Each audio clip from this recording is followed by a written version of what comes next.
try to walk around the block and see if they're gonna follow me or.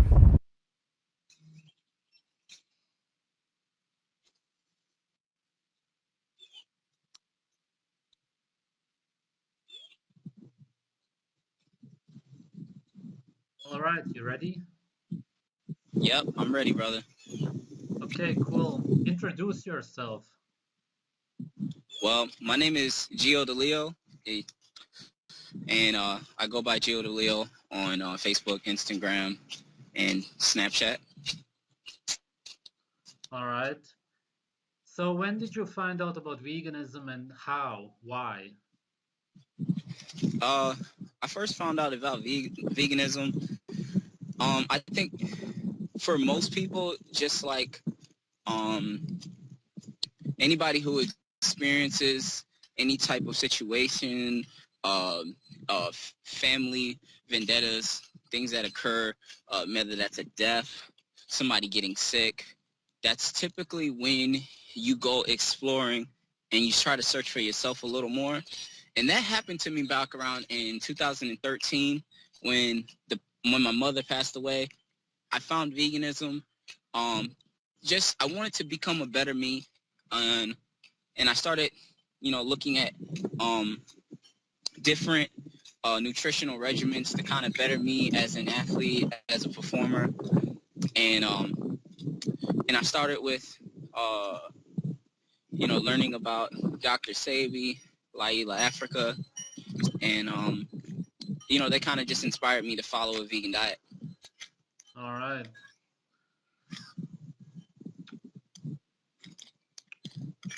So how long were you vegan?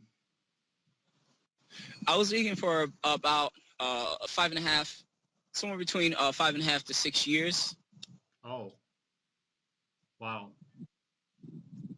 Huh. Yeah, pretty much through my 20s. I'm Yeah. 26, Yeah. so all my 20s were well, pretty much, well, maybe 2021 were all vegan. I just recently let go of veganism. Right. Talk about your first year. How did you feel? My first year as a vegan, of course, I felt really good. It's always a good thing to get rid of all the crappy foods from your diet. It's always good to get rid of fast food and processed carbohydrates, the candy, the soda pops, and um, these foods. So I felt good because I removed them from my diet. Mm, So, yeah, I felt really good. yeah. And then did anything change later on? Yeah, it it it became difficult to recover as an athlete, but um as a vegan, I just thought that it would be best if I just, stayed strong in the diet and what I believed in, um, and try to just figure out a different regimen. So what I found was myself constantly changing my regimen, and then even having a lot of cheat meals on the weekends, to kind of, I was pretty strict at the time eating, grains, nuts, fruits and vegetables. But then on the weekend, I would go ahead and have me go to a vegan restaurant and probably have me some potato fries and some type of vegan hamburger, Yeah. soy burger. So yeah, I was constantly trying to make up for the deficiencies, but at the time I didn't see them as deficiencies. I just thought that I needed to stay disciplined. That's what they're teaching. Vegans teach that. They teach that you need to stick to the protocol, stick to the regimen, have some discipline, and for crying out loud, have some self-respect. I mean, you're gonna go kill an animal, you know. I mean, you're going to contribute to the suffering of animals, and so you can be a blood-sucking zombie because that's how they come off, and you don't want to be that weirdo that's sucking blood when you're a vegan, but that's what your body is craving. I would say after that year, after the first year, I began to have dreams about meat. Okay. Now, keep in mind, I went 5.5 years, but after the first year, I was having dreams about meat and blood and all in steak. And it's not till you finally learn about the body and what works in the body and how it works, and then hear other people's stories about like now I'm just finally 5 years in. It's like, let me listen to other ex-vegans. But at the 2 year mark or at the 1.5 year mark, I had these dreams and my body was telling me what to eat. And then at the time, you will look into your vegan Bible, which is other vegans, Yeah. your vegan disciples, and say, hey, what do I do? And they say, nah, you got to mono meal it, brother. That's what you got to do. And I'm like, holy shit, food combining is amazing. You can't mix fruits and vegetables and meat. I knew I was doing something wrong, so you become the problem. I thought that I was the problem. Right. And so that's how I constantly kept looking at it. So yeah, I mean, that's really been my experience from I would say from year 1 to 2 was the dreams. Yeah. Years 3 to 4, I was really trying to push for my times as a competitive runner, because I mean, I run under 5-minute miles and I'm shooting for 4:15 times in my mile, and I just couldn't do it. I'm running hard, and I can just really speed past that because 3 and 4 was just a matter of me trying to run and be a competitive runner. And then I found myself where I am today, which was 4 to 5, years 4 and 5, I finally started doing some more research. So it's not until I educated myself and looked at all all aspects, all sources, instead of being having tunnel vision and only seeing a vegan diet, a plant-based diet, as the healthiest diet for man. And so what I began to do is I looked at other ex-vegans. I looked at Biology 101. I looked at just different sources of a better understanding of human beings and how we've been eating for centuries. And then I learned that the healthiest diet for human beings would have to be meat from animals, because animals have a unique way of concentrating minerals, vitamins and minerals, that humans cannot otherwise do. And it seems to me that the circle of life is a part of that. So we can't really eat the grass, but the animals that can eat the grass can synthesize it for us, and then we can essentially rob the bank because they get all the nutrients from it, and then we get the nutrients from them. Exactly. So what was it that made you stop? What it was is I started to feel very malnourished, and I started to, if you look at all the symptoms, and some of those symptoms being, you'll see this, you'll get a weird pulse in your neck indicating probably hyperthyroidism, and you will get this hypoglycemic look.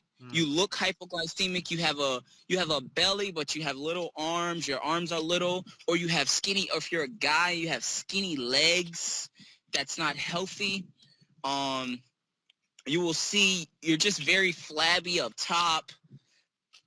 So I started looking at all the holistic symptoms, and I had them all. And I said, wow, I'm extremely malnourished and I've been suffering, and my body had went into a survival mode. I was gaining weight and I ate so clean, and I ran at the end of veganism. I was running. I said, look, I'm going to give this thing one more time, one more shot. The last 8 months or 6 months, I was fruitarian. And I think that was the worst. That was the worst. All right. I was running. I would wake up and I would have me. Matter of fact, I wouldn't have anything because you're taught to intermittent fasting. It works good for you. Nah, not so much, man.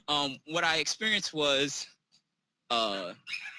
extremely low levels of energy, and I was out trying to run 10 to 15 to 20 miles a day to maintain a decent physique, and it really hurt my ability to recover. And I said, yo, it has to be my diet. It has to be, because I'm doing everything right. I'm sitting in, absent magnesium sulfate baths. I'm resting. I'm kicking my feet up. I'm not on my feet all day. I'm just running, and then I got my feet elevated. It must be the foods I'm eating. And then I just put two and two together. I said, wow, the richest people in the world, if you take a look at athletes, Floyd Mayweather, Conor McGregor, the people at the top of their craft, they are not eating a vegan diet.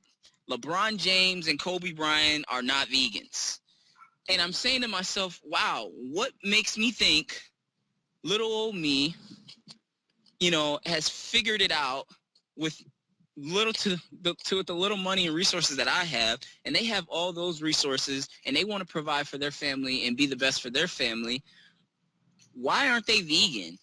And then it just clicked, because it's not the best diet as far as human performance. It's not. It causes you, to say the least, it causes you to be a carnivore, and you don't really realize it because you don't understand that your body starts to eat at itself. Right. And once the body starts to eat at itself, that's when you begin to see how malnourished you really are. I tell people all the time, if you start to see things going away on your body, it's because you're malnourished. Right. Did you have any vegan friends or such? I didn't. But I had vegans on my Facebook, and I had a lot of them. So, but as far as like people that were close to me, my best friend actually, who's a amateur professional fighter, he's UFC. I actually got him to go more vegetarian, and that was pretty motivating. But yeah, he was the only one around me. But Okay. I had a lot of posts on Facebook. Did you tell other people to go vegan? Oh man, I told a lot of people. I vegan coach, man. That's what, as a personal trainer, I'm also a certified personal trainer through ACE, and I told so many people to go vegan. And then like even people that I wasn't coaching, that I just gave advice, like I can be like running with a running crew, and they're just like, oh, I'm 23, 24, 25, 6 years old, and they're asking me for advice to how they can look like me. And I'm like, well, I'm vegan. So you want to look like this, you have to eat more fruits and vegetables. And that's mainly it. I remember this one particular woman, she was asking me, she was so fatigued and she couldn't get anything done. And she clearly, I know now that her hormones were imbalanced, and that she probably just needed a good steak and, some vegetable juice. She probably had low electrolytes, magnesium, calcium, and potassium levels are probably imbalanced. But what did I tell her? I said, no, you have to eat more fruit. She says, I am eating fruit. I said, no, you're eating GMO fruits. And little did I know, I said, look, you're getting watermelons. You said, but are you getting the ones with the seeds? And she goes, no. Now, that's good advice. I told her to get the ones with seeds. But what I failed to realize, that if you look at a wild watermelon and how it really looks, you would have to realize that this thing right here is a hybrid. Yeah. So I'm telling her, eat hybrid fruits. This is how you get more energy. So I had so many people. So to say the least, man, I recommend it to so many people, the vegan diet, that are people that are still vegans to this day, that think I've gone off my rocker. They pretty much stayed vegan, and I pretty much had to make an apology, man, to the people on Facebook Yeah. that I ever recommended to the vegan diet. I said, I got it all wrong. The vegan diet is not the best diet for man. Right. Did you ever cheat, or maybe not on purpose? I I I got a story. It was a friend in old city I used to live in, and I was at his house, and I was vegan, and but this is like my first 2-3 months vegan, and it's funny because I heard a story about a guy who they say, I think Natasha Campbell tells this story. She talks about a man who was vegan for a little bit, and then he bought a chicken, and then he Right. just ate the whole thing on the corner. Yeah. I kind of essentially did the same thing at my friend's house. After like the first month or 2 or 3, I was at his house all day, and I know I ate a couple crackers because that's vegan, you know. And he said, "Hey man, we're gonna cook. I know you don't eat this stuff, but we're gonna cook. I'm gonna have some chicken parmesan or something, some type of pasta dish with chicken and stuff in it." And I had some of that, and I only took a little bit. And so what I thought was, I'll just eat a little bit of this, get me through the day, you know, and I'll just clean my system out, and I'll be good and continue with my diet. No, I probably ate half that dish myself. Right. So that was essentially like my only severe cheat, to where I had an excessive amount of chicken, and I didn't even realize actually until now, until this conversation, that my body really, really, really wanted saturated fats. Right. Did you take any pills such as B12? Yes, you know what? I didn't take. I took a liquid form of B12. Um, I didn't take it right away because I wasn't really informed that I needed um a B12, because you have guys that tell you that you don't need B12. B12 is not just a vegan problem, but people that eat animals. And then I did learn that B12 does have the tendency of being able to be sustained in the body for long periods of time. So it doesn't really go away. You can live on B12 for like 2 years, they say. So I was under that illusion, and I concluded that I didn't need B12 right away in the first couple of years. But then after that, I took a um, um, methylcobalamin, cyanocobalamin form of B12. Right. Okay. So what did you learn from Dr. Sebi? Do you want to talk about him?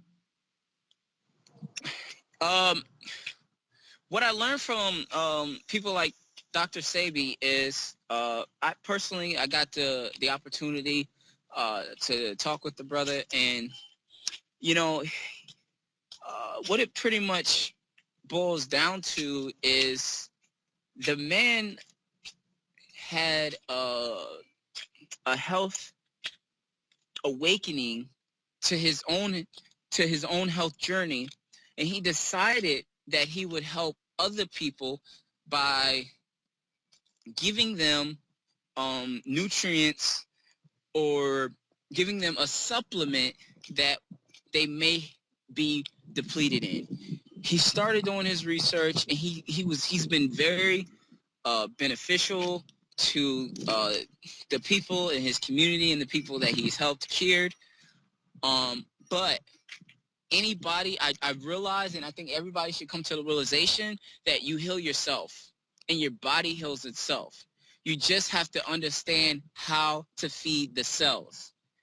And I think there's plenty of people. I think if people that followed Dr. Sebi, and they also followed, Agenus, Vonderplanets, and they also follow the ketogenic protocol from anybody who teaches a ketogenic protocol could have been healed from these particular malnourishments, because people that are doing the ketogenic protocol, they understand that there's certain deficiencies that you're going to have based on the environment and environmental pollutions and things like that. So it'd behoove you to get more potassium in your diet, which people are lacking. They don't get enough of. So what Dr. Sebi would do is he would give these people, he will give them bladder wax. He will give them plant-based minerals that will help clean out the toxins, because they had poor diets when they could have just eliminated the toxins, and then the body would have cleansed itself naturally. Right. But people need a replacement for this, and so instead I'm not going to go to McDonald's. Instead, I'm just going to take this Dr. Sebi Green Food Plus. And I want to be very clear. I'm not dissing Dr. Sebi, but I'm just saying that if we educate ourselves more, we will find the answer within ourselves. Okay, yeah. Anything else you want to add? Yeah, my experience as a vegan is been the absolute worst thing I've ever experienced in my life. The things that change when you are a vegan, you've become not just alienated and losing friends and thinking that you are now better. You adopt this type of thinking that you are better. It's a type of thinking that's equivalent to people that believe that they're going to go to heaven, and so they condemn everybody else and think that they're going to go to hell. You get so high on your high horse. So that I was infected by that. Let me walk this way. I was infected by that, but not only that, I found myself health-wise. I finally was diagnosed. This is some of the horrible things about veganism. I got diagnosed with type 2 diabetes as a vegan. Oh. As a vegan. So what I've learned is that being vegan is a high carbo. In order to be a vegan, you have to essentially eat a high carbohydrate diet, rather that's refined or from whole fruits. What happens is, I've learned that the body is unable to hold so much blood glucose at one time, and that if you eat a whole watermelon, if you eat 20 oranges, if you eat 7 bananas, what's going to happen is, yeah, you're going to get some nutrients, but you're sacrificing also your pancreas. And so what I did as a vegan is I sacrificed my pancreas and my liver's ability to be able to function properly because of the overload. Because keep in mind, as a vegan, if you're not eating, and you're not, I should say, if you're not mindful of your meal timings, when you understand the brain, when your brain is ready to eat again, it will take from your body, period. It's not going to wait and say, oh, you know what? Gio he's busy at work right now, and, he's not going to be able to eat for the next 2 or 3 hours. There's no fasting when you're a vegan. That's one of the downfalls to being vegan. It's like you think that you can fast when you actually can't, because the brain is, it's addicted, like it's to sugar like crack. And that's this fuel source that your brain is running off. It's the rocket, it's the rocket fuel for your brain, and your brain constantly wants that. So in order to just like with drugs, you would have to do more and increase the dosage every single time. And what you'll find in every vegan experience is that you constantly change up your regimen to to uh to try to fit your body. You will take all these herbs, and you'll have a counter of herbs. Oh, that's another thing I had. I had a counter of herbs, just everything that you can name. I had um you know cayenne peppers and bladderwracks and sea moss and um all these herbs like slippery elm and clove, and because I mean that was my medicine. Why did I need so much medicine if I wasn't getting uh fed through the food that I was eating? That should have been the sign.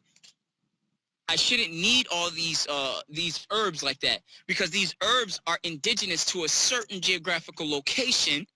So nobody in primal times was getting shipped UPS herbs. So you can't tell me that that's the best way for humans to live. Now, granted, I will say that that these herbs do have the tendency of manipulating a like if you're used to eating um ice cream before you go to bed, and you switch it up and you drink an herbal tea, right? Your body will eliminate toxins because you are not eating toxins, and it now has time to eliminate those toxins. And so what I found is majority of my vegan experience has been predicated on me eliminating things that are harmful to my body, such as the what I call now non-human foods. And now I've realized that, okay, well, let me learn a little bit more about these fruits and vegetables and see if all the compounds in these fruits and vegetables that I was eating are healthy. And what I found is that it's not.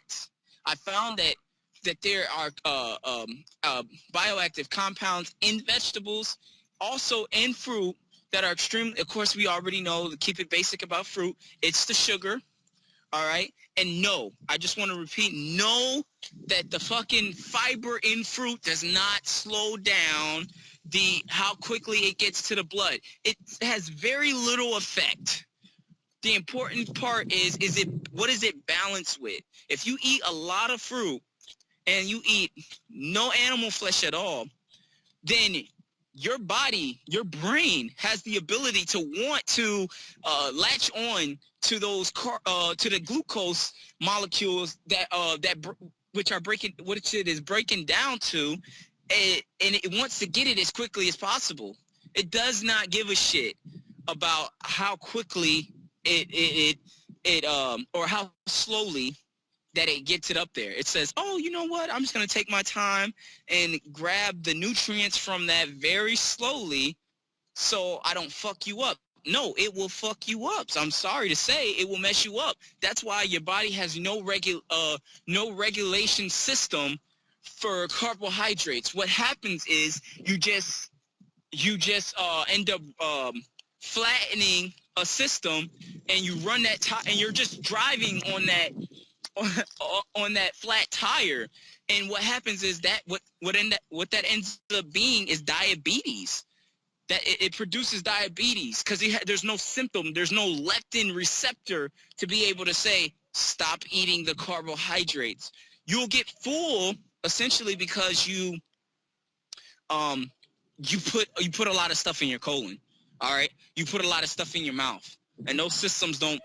You can't just keep eating. You're not a cow. So eventually your body says, okay, dude, slow it down. You filled up the belly enough, and plus you can't really eat that much anyways when you're eating a lot of water, high water, concentrated fruits, which is the end result of a vegan diet. And I will say to any vegan, if you are at the end, which is fruitarianism, if you are a fruitarian, you are at the end of veganism. I promise you that eventually that it's coming, that you will finally wake up and realize that saturated fat is needed from the body, and veganism is a diet that is very low in a saturated fat, and that it would behoove you to actually figure out how your gallbladder works. Once you understand how your gallbladder works, then you will finally understand that you need the gallbladder, unless you're under the illusion that the gallbladder is an organ that is not really needed. And that's what Western education and medicine, as they teach you that the gallbladder is just an extra system. But if you believe that, then hey, you can pretty chuck up your health as a loss, because you really don't understand biology, don't understand how your systems function. And then when you understand your gallbladder, then you will understand that your liver actually sends that substance called bile, that's coming from the liver. So there's a whole process in how your body metabolizes proteins from animals. This is the best foods for human beings, because not only have we been eating it for generations and for whole humanity since the beginning of times, if there ever was a beginning, whatever you believe, but we've been eating this diet as far as your recent years, thousands of years. It is important that you figure out what we've been eating, and what you'll find is that we ate a little bit of meat and a little bit of grains. So you can either do two things. You can either conclude that based on certain studies that grains are the cause of bad health, or you can say that meat is. Now, what you will find in that research is grains in those times were incredibly different from the grains that we have now, that we are buying in stores. But you will also see that, like the grains from the Egyptians, and we have monuments that show malnourishment. And so you can look and see these people were fat, were malnourished, had heart disease, and that's as far as I will go on that, because I don't know all the conditions that they had, but I'm just trying to give people a little history lesson. If somebody wants to go back and say that in Africa we were eating a particular way, yeah, we were eating straight animal flesh, raw, fresh animal flesh, and we were extremely hydrated, and we were the people that were the most talented as far as people that lived in Africa, as far as being able to capture animals with a I would say unique technique. We had this incredible bond with animals that was that other people wondered, hey, people that came from other countries, how do you do that? How do you sneak up on that animal and get within 15 feet? When I get within 15 feet and I try to shoot it with an arrow, as soon as it sees me, it runs. How do you have the ability to sustain yourself? And this is what it goes back to people in the United States, where I stay in North America, find themselves trying to figure out what the people historically were eating that makes them good, which makes them talented athletes. Such as they do that today. And they have people that go back to Africa, and they will say, what makes these Kenyans incredible at running? these Kenyans are not eating a vegan diet. They're eating animal flesh, Mo Farah. You know, these people that promote a vegetarian lifestyle are not eating vegetarian. They're eating what they call a Banting diet. I believe I'm pronouncing that right. Am I pronouncing that right? Possibly, I'm not sure what you mean. Banting diet, essentially what it is just it's high fat animals. It's raw milk, raw cheese. I mean, it's a lot of dairy and a lot of animal flesh and fish. And they Pescatarian. call it Pesca pescatarian. Is that what? yeah, if you mean fish and dairy and eggs, yeah.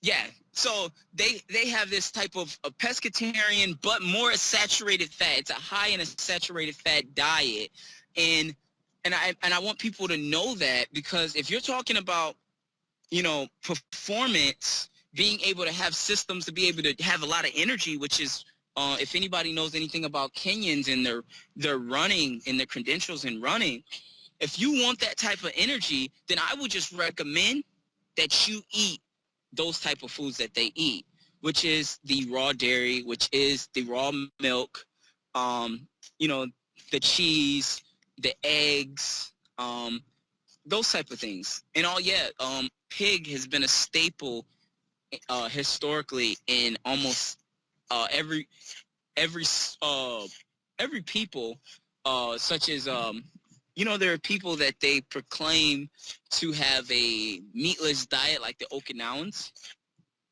I'm here to tell people that the Okinawans did not have a meatless diet. Like, I believe fish is meat, but that's the truth, man. I just want everybody to realize that the vegan diet is not all rainbows. You will find yourself very malnourished. You will find yourself, oh, you know what? How can I leave this out, guys? This is so important. In my vegan experience, I found that my testosterone, uh, my testosterone was going down. So my testosterone was depleting as I was getting more vegan, as I got more strict vegan. Notice when you are crossing over into into vegan, you're probably at your healthiest, which is why I love the video that you have showing the vegans before they decided to be vegan for so many years. Mm. So you're going to find yourself being more healthy. But what you have to keep in mind, or at least what the vegan diet did for me, was my testosterone levels got low, really, really low. And I didn't really crave, my sexual appetite depreciated, I should say that. And being young, you don't really have any indicator that tells you that you're fucking up your sex hormones. So I didn't know.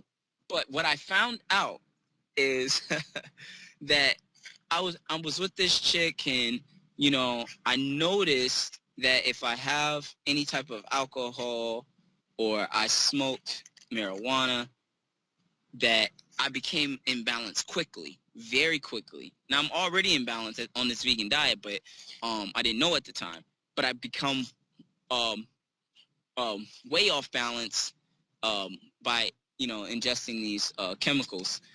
And what I learned is by not being vegan is that I had problems with erectile dysfunction being a vegan. Now, somebody's going to say, well, I don't have those problems as a vegan now, but I want you to focus on something very, very important, which is you have to really get feedback from the women that you are having relationships with, because if you don't challenge yourself or by asking those women, you know, then you'll never know, because men, we think that we're the best at sex. So we don't never say, you know, our shit is bad. So But what I found is my experiences got better, and some of the women that I was intimate with would say, hey, since you've been eating the meat, you have been great. And then I'm thinking to myself, why didn't you just tell me this shit when I was vegan and said, hey, man, your sex sucks, you know? So that's one thing I want people to really understand is that you have no real measurement. You should probably go look at your estrogen levels, your testosterone levels, and see if they're dipping and see if estrogen is increasing. I'm pretty sure that that's the case, that estrogen is going to go up and that testosterone is going to go down. And if that is not the case, you will find yourselves getting a vegan diet is full of toxins. And what you're going to do as a vegan is you're going to say, okay, I'm not going to not go out with my friends. I'm still going to go out with my friends. I'm going to go out to these buffets and I'm just going to eat some salad. Okay, so now you're eating non-organic salad that has glyphosate, that has fossil fuels, that just has animal shit and manure all in it. And not only that, but it's mixed with chemicals. So there you go. There's your vegan diet right there. It's incredibly insane how vegans they will talk about not eating animals, but then they will go to the local fast food joint and eat some McDonald's fries and say, these are potatoes. Those are not potatoes. Those are canola oil and margarine potatoes that have a lot of salt that is not even recognizable to nature. That salt cannot go into the ground and produce anything. It's not a mineral anymore. So now you have all that junk in your system. You have a Diet Coke in your system because you're watching your calories because you're a vegan, so you're more health conscious. And so you make horrible food choices. You go to vegan restaurants. You make vegan ice creams. You get you're going to have a lot of coconut ice cream and a whole bunch of other bullshit. Now, if you're going to do that, just don't even waste your time. You either do the vegan diet and experience this malnourishment very quickly, but if you wait 5 years like Gio, you're going to end up with problems that can seriously hurt you, have effects on your sexual hormones, have an effect on your recovery, your brain. I think I've experienced I did experience. I'm sorry. I'm still new to my shame of being a vegan. But no, guys, I did experience a lot of brain fog. And I became borderline autistic. Wow. My face was very inflamed. All right. And I'm going to show, a matter of fact, I'll just send some images if that's okay. Yeah. I will send images of how I looked as a vegan running 20 and 30 miles a day and very consistent with my workout regimens and how I put on weight. The people need to see that. That is very important because you will find, remember what I said, guys, going back to the brain. In the brain, it does not care what regiment you're on. All it wants to do is it wants to be nourished. So if you eat a diet that does not nourish you, you will not have physical, spiritual gains. You will not see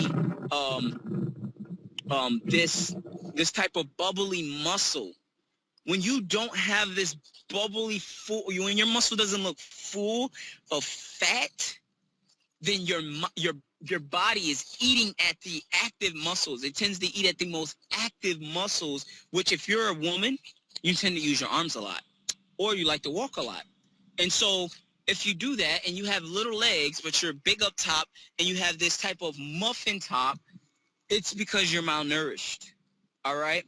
It's very important we understand that because most people are not grabbing holistic books on realizing if you have a type of acne bump here, which indicates liver. You know, when you have um, um, orange skin and you have baggy eyes, baggy eyes are the kidneys, and your ability to skin changing colors for other people. That's, you know, vitamin A is definitely being poorly converted as a vegan.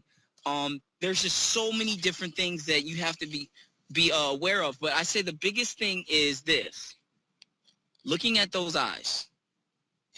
The eyes are I say, the most important, because what I found in every vegan in my research is if you look at their eyes, they have kidneys are suffering.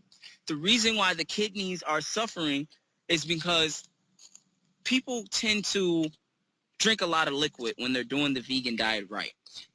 They love to push that water, and it's always in bottles, which is equivalent. I don't know if you know, Serge, it's equivalent to a plastic bottle of water is equivalent to a what you call it, uh, pregnancy pills that they take. You know what are they called? I get what you mean. Yeah. Yeah, so they're that bad for the body, man. They're that bad. They mess up your hormones. So if you're vegan and you're drinking from plastic bottles of water from the crystal glaciers plastic bottle of water, you are getting all type of BPA, GPA, and CPA. I made up the last two, but guys, there's a lot of things that we don't even know goes into those plastics that are killing you. But what about the ones that have BPA free? Those are trash too. But you get what you can wherever you're at. But all I'm saying is that we have to look into the water intake as well. In my experience, being vegan, like I said, as it relates to the kidneys, you will find your kidneys are like constantly trying to filter it so it can like hold on to nutrients, but you keep flushing the nutrients because you're a fruitarian, because you want to drink high amounts of water. So what happens is you end up just depleting all of the nutrients that you even put in your body. So now you have a problem. So if you're vegan and you see these black or sag bags under the eyes, you are malnourished. And my solution would be very simple. It's not complicated. It's no secret. It's be one with nature, eat nature's food, which is animals, and get your sleep, get back on your circadian time clock. And when you do that, you will find your health will get better. And I repeat, don't be fooled by the fruits and the vegetables that are being pushed on us. They are not the healthiest as far as pound for pound or ounce for ounce. That is a lot of delusion. They are alluding that broccoli has more protein than animal. This is crazy stuff. It is absolutely not true. It's crazy for you to think that broccoli is more beneficial than some grass-fed liver, beef liver, grass-fed chicken liver, animals that are eating their natural diet from organs. It's crazy. If you have I guarantee you this, and this is something that I would recommend someone try. If you eat a little bit of beef liver and you try a little bit of broccoli, let's see which one sustains life and which one causes malnourishment. Because I believe that if meat is healthy, you can be able to eat just meat, Right. right? And you should be able to sustain yourself. Yeah. Should try that. Or if broccoli was healthy, then eat just broccoli. And I guarantee you won't do that for 5 days. And if you're doing that for 5 days, I don't know what to say to you, man. That's ridiculous. but you will find yourself having problems and complications very quickly. And the benefits, I have to talk about the benefits. I'll close with the benefits. The benefits so far is finally eating animals.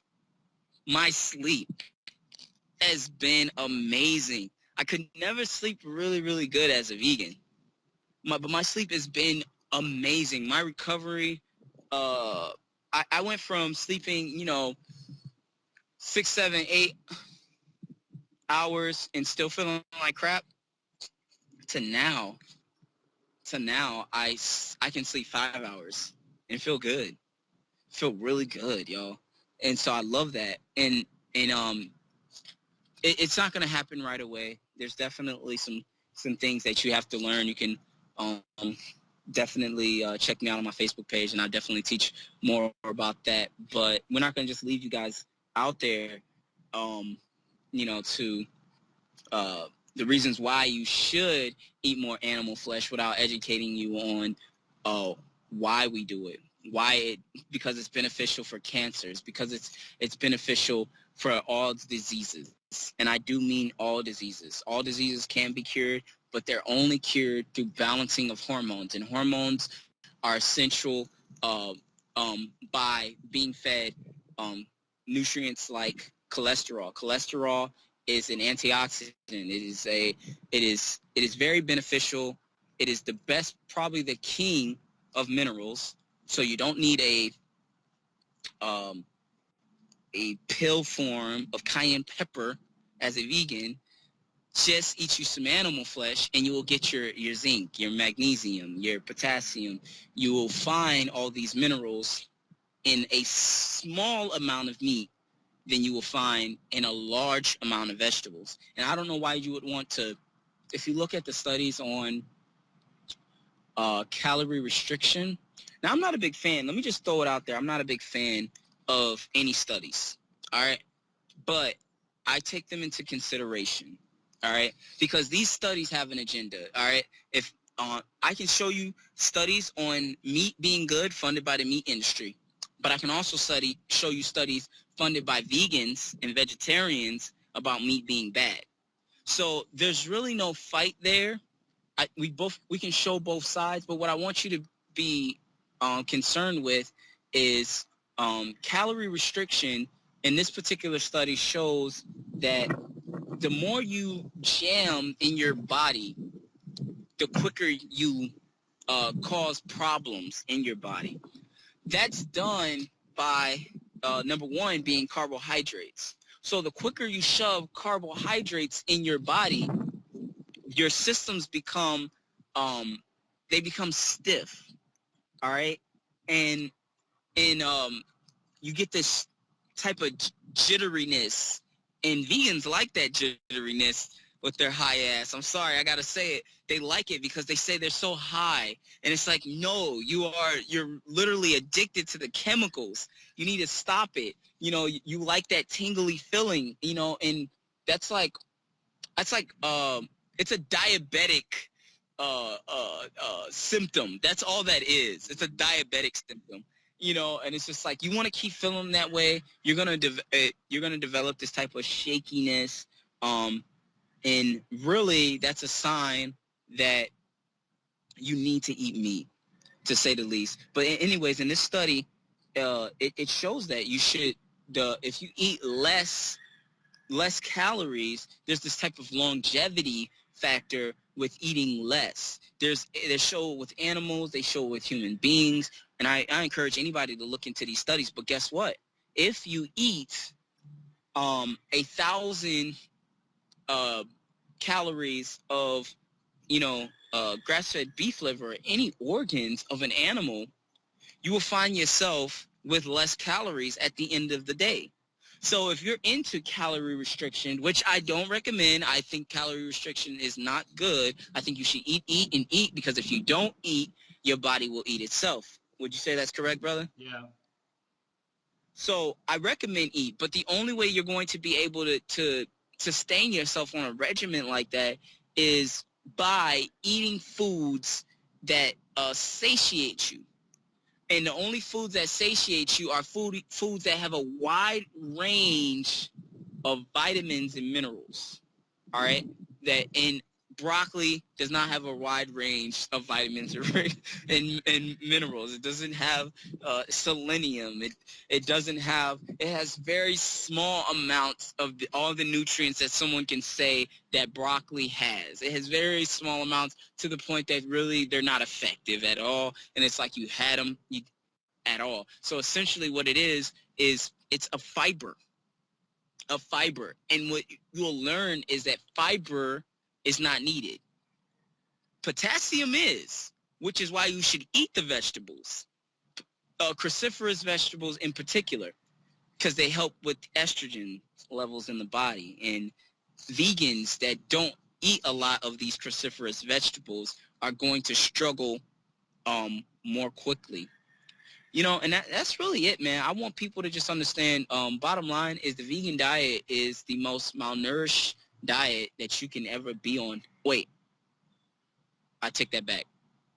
A fruitarian diet, which is an advanced form of vegan diet, according to vegans, is the worst type of diet you can be on because it shoves um, carbohydrates into the body, and the body again has no ability to be able to slow down this its effect on how fast it hits the bloodstream, which over time causes advanced glycation end product. And you're familiar with that, right? Of course, yeah. So if you look at the many other videos that I encourage you to take a look at, like the epitome, what is it? The epitome of malnourished vegans. Of malnourishment. What is it? Yeah, epitome of malnourishment. Yes. Yes. It is a fruitarian diet and a vegan diet. I'm going to close with that, guys. By the way, I didn't want to interrupt you before, but I'll link two articles where they explain what the Okinawans actually ate, because it's a high animal fat diet. And vegans don't get that no people choose to eat a lot of plants in nature. There's never been such people. Like everybody chooses to eat animal fat. And they believe that Okinawans somehow chose to eat a lot of plants, and nobody does that. That's a joke. No, no one's going to eat. No, bro, if you got a fucking goat at your disposal, which we know, produces milk, and, even if you're religious and you don't kill the animal and you let it die and then you eat the animal, like, they're not going to let that go to waste. We're talking about people that don't have grocery stores. We're living off the land. You honestly think that those people are just trying to go over to trees and wait for avocados to grow? Yeah. No, bro. They're going to eat what is what we know is a diet full of animal products. And the only reason why we have these problems with animals today and being able to digest things like milk, and this is in my opinion and based off of people I've worked with and the research that I've done, it seems to be environmental pollutions that are affecting our body systems. And when our systems are stressed, who would have thought that shit won't work? Anybody will know that when your body is stressed, it shuts off your digestive system, your immune system, your respiratory system, and your expiratory system. So with those things not being able to function optimally, and you're stressed at a meal or you're eating on the go, what happens is it has an effect on systems like your gallbladder, your stomach acid, and now you have low stomach acid. So now when you eat meat, you're like, I can't digest the meat. I knew the meat was bad. And it's just like, no, it's not the meat. Like, stop it. Like, I want you to get your stomach acid levels up and then come talk to me. You know what I'm saying? Tell me how you feel once you have cleansed that liver, once you have cleansed that gallbladder. Is your stool floating? You know what I'm saying? Like, Do you see the excess bacteria? Do you see it? Are you having a normal bowel movement? And if you're not, I know so many vegans that are constipated, that are friends of mine, that are that I know online, and they're always talking about how constipated they are. Yeah. And I'm like, it's because you're not getting the nutrients that help contract the colon. If you got the nutrients that you needed, and I was also, I'm just going to say that I was also a one that experienced this constipation, but I experienced it before a vegan diet through eating the high carbohydrates, refined sugars, candy, and stuff like that from a standard American diet. And then I went vegan. It cleaned up a lot. But then I experienced it again. So, and what happens is you stay stuck there and you start to have this normal bowel movement, which you're crediting to the vegan diet. But the normal bowel movement is just coming from your body, figuring out a way to deal with your bullshit. And it's saying, okay, obviously I can't keep this in. I'm going to have to push it out. But what it does do is it gives you a sign. It gives you a sign. And that's how the bowel movement looks. If it's an improper bowel movement, and that it will be the sign indicating that you are malnourished. And I think it's one of the best indicators of malnourishment is stool. But it's subjective because there's a lot that comes into that. Some people believe that if the stool is floating, then it's because that your ability to absorb fat is suffering, so you can't absorb fat. And other people say, well, it's floating because you're eating a lot of high fiber. Doesn't paint the whole picture, but it's definitely something to look at. But I definitely don't think that people should stop eating animal products since they don't do well with them. I would just say I would just recommend Autism, man, because there's not another goat like him, because fermenting and trying to like heat up things and making them more digestible like vegetables is the best possible thing you can do. But giving them up completely only pushes you back into high carbohydrates. And high carbohydrates causes disease in the body. Again, you're not able to regulate that blood. You have a 40, 50 gram carbohydrate meal and you're having 3-4 meals a day. You got 200 grams of carbohydrates from quinoa and its crappy profiles. People, what's wrong with my quinoa? It's quinoa, man.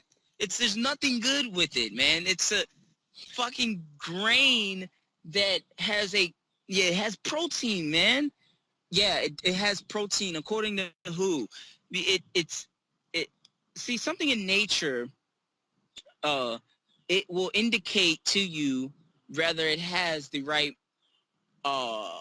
ratio in complete, what we now call complete proteins, which quinoa, by the way, isn't a complete protein.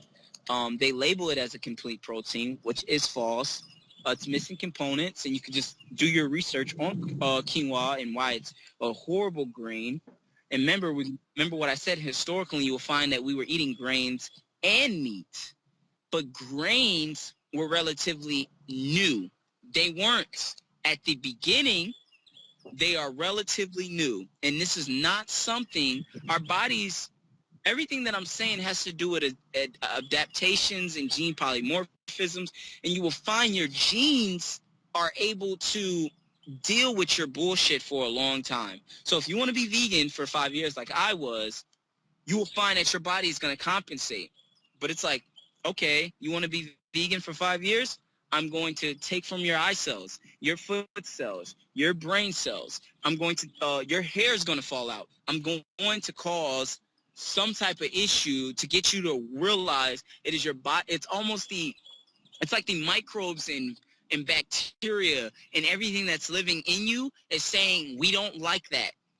We don't like that. Please feed yourself properly.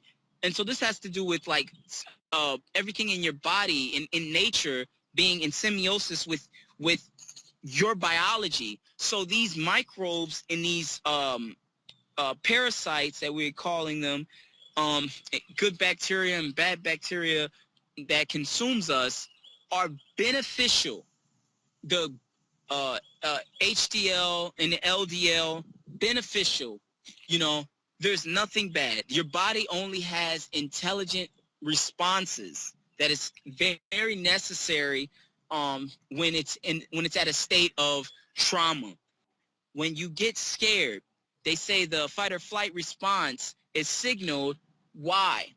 Because what happens is it gives you the ability to run away from that prey. And you can, in the modern times, you'll get that same response by driving and almost getting into a car accident, by being in a bad relationship, by being at work and being stressed. Of course, your systems are not going to be able to digest something that requires energy. You cannot be unhealthy and eat regular, not regular, I'm sorry. You cannot be, see, that's the trickery. I was going to say in drink regular milk, but the trick, that's a trick though, because it's pasteurized. So it's like, you're doomed anyway. You're gonna get the pasture milk and you're gonna have a problem with it because they've taken out the enzymes. So now you have to go on this journey to try to find raw milk, which I encourage somebody to do that and try the raw milk. And if you don't do good with the raw milk, combine the raw milk with something. Figure out what works. It's very different for everybody. You will find that you're able to adapt by having some milk and some meat with it. You can do better with cheese if you eat your cheese with some cruciferous vegetables. But you still need those things, because what I learned in my new experiences as being a natural being, one that's one with nature, is once I realized, oh man, my gallbladder is having some difficulties, so I'm gonna eat now. And this is what vegans do, and this is really what they do, man. They tend to eat things that metabolize in the mouth, so they don't have a hard time down here in digestion. But those systems have to be paid. They're like human beings. They don't want to do work for free. So essentially, you're not even giving the systems what it needs, and you're saying work for free. And eventually it says, I'm not a slave, I'm going to rebel. Right. So the best advice would be, don't eat things that metabolize in the mouth and are easier to break down through these systems, because all those things are just high carbohydrate foods. That's it. A sucker is not hard because it breaks down in the mouth. If you leave a sucker, a candy in your mouth, it will dissolve in your mouth. Meat, not so much. You can chew it a lot. Then the small particles end up going down into the esophagus, hitting the stomach acid, to which it further breaks down. But who would have thought, if you don't have the low pH in the stomach from 1 to 3, your ability to metabolize animal proteins and animal fats are going to suffer. And you don't cure it by eating more carbs, because then the carbs affect the pancreas, which affect the thyroid, which stresses the body. And you don't know stress, because some people don't think they're stressed. That's why I try to paint a picture of what stress looks like. If you stump your toe, if you hit your elbow, if you trip and almost fall, if you're embarrassed about a situation, there's so many things that indicate stress to your body that are, in ancient times, we wouldn't give a damn. If we fell, we just fell. Like, we wouldn't care about whose shoes. If you're embarrassed, if your kid's embarrassed because they don't have the good quality tennis shoes, then now their systems are suffering as a result. But these are new age problems. Would you agree with me on that, brother? Sure. So if you have no way of indicating that you are stressing and you think that you're having this peaceful life, such as, I hate to say the name, and you can cut this out of the video if you like, but Vegan Gains is a clear example of malnourishment. The man has problems with the brain because he needs to just go eat some dairy. It's very simple. You can't say that the vegan diet is the best diet for human beings and then have all these health problems and then go get a butt injection from B12 and then have all the symptoms that indicate that you're not getting enough vitamin D. And well, vitamin D is from the sun, and you can get that by going outside, and you can even get it through mushrooms and a bunch of baloney. It's a bunch of baloney because you have to understand your body does not want you to have a supplement. It's just that simple. It wants you to eat what it's always had. You are your mother and father. What did they eat? You are your mother's parents as well. So you are your grandparents. What did they eat? Were they vegan, vegetarian? And then what health problems did they have? Majority of us grew up on a standard American diet. All right, and the standard American diet will make you sick. You get rid of all the toxins, you get rid of the problems. You get rid of the grains, you get rid of the problems. Obviously, I'm one that shows that if you go back from ancient times, from meat to grains, which one caused more of a problem? Because I'm not going to throw in processed refined sugar because that wasn't there.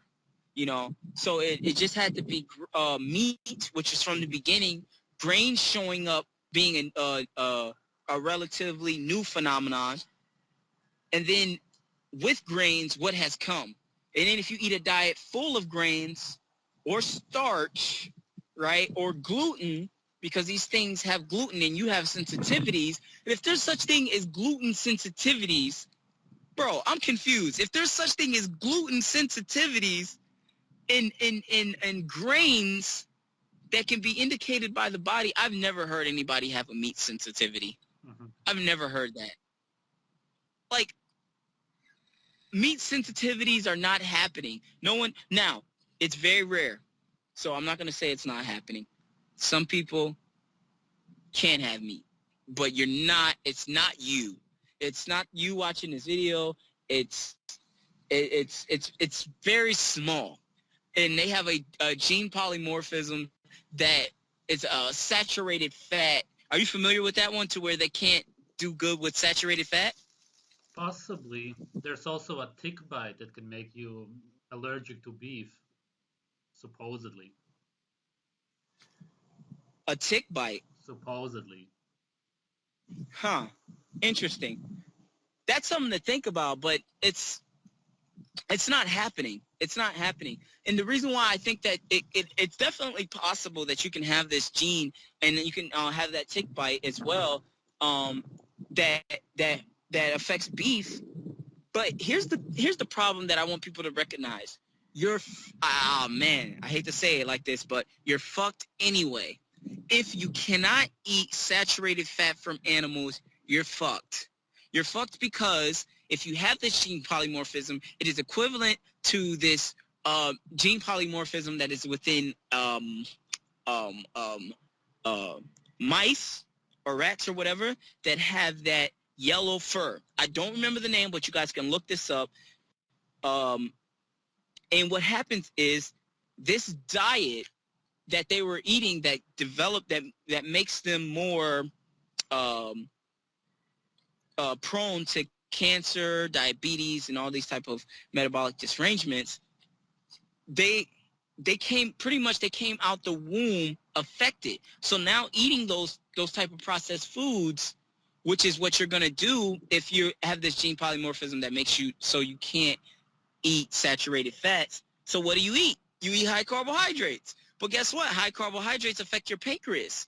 So you're doomed from the start. You're better. So now your life expectancy was damaged at the mitochondria and at the gut flora in your mother. So now it would behoove you to try to change through epigenetics by trying to figure out how to process these meats. And I'm going to tell you, man, I've never seen a more better protocol than Autism Vonderplanets being able to adopt this fermented meat to help digestion.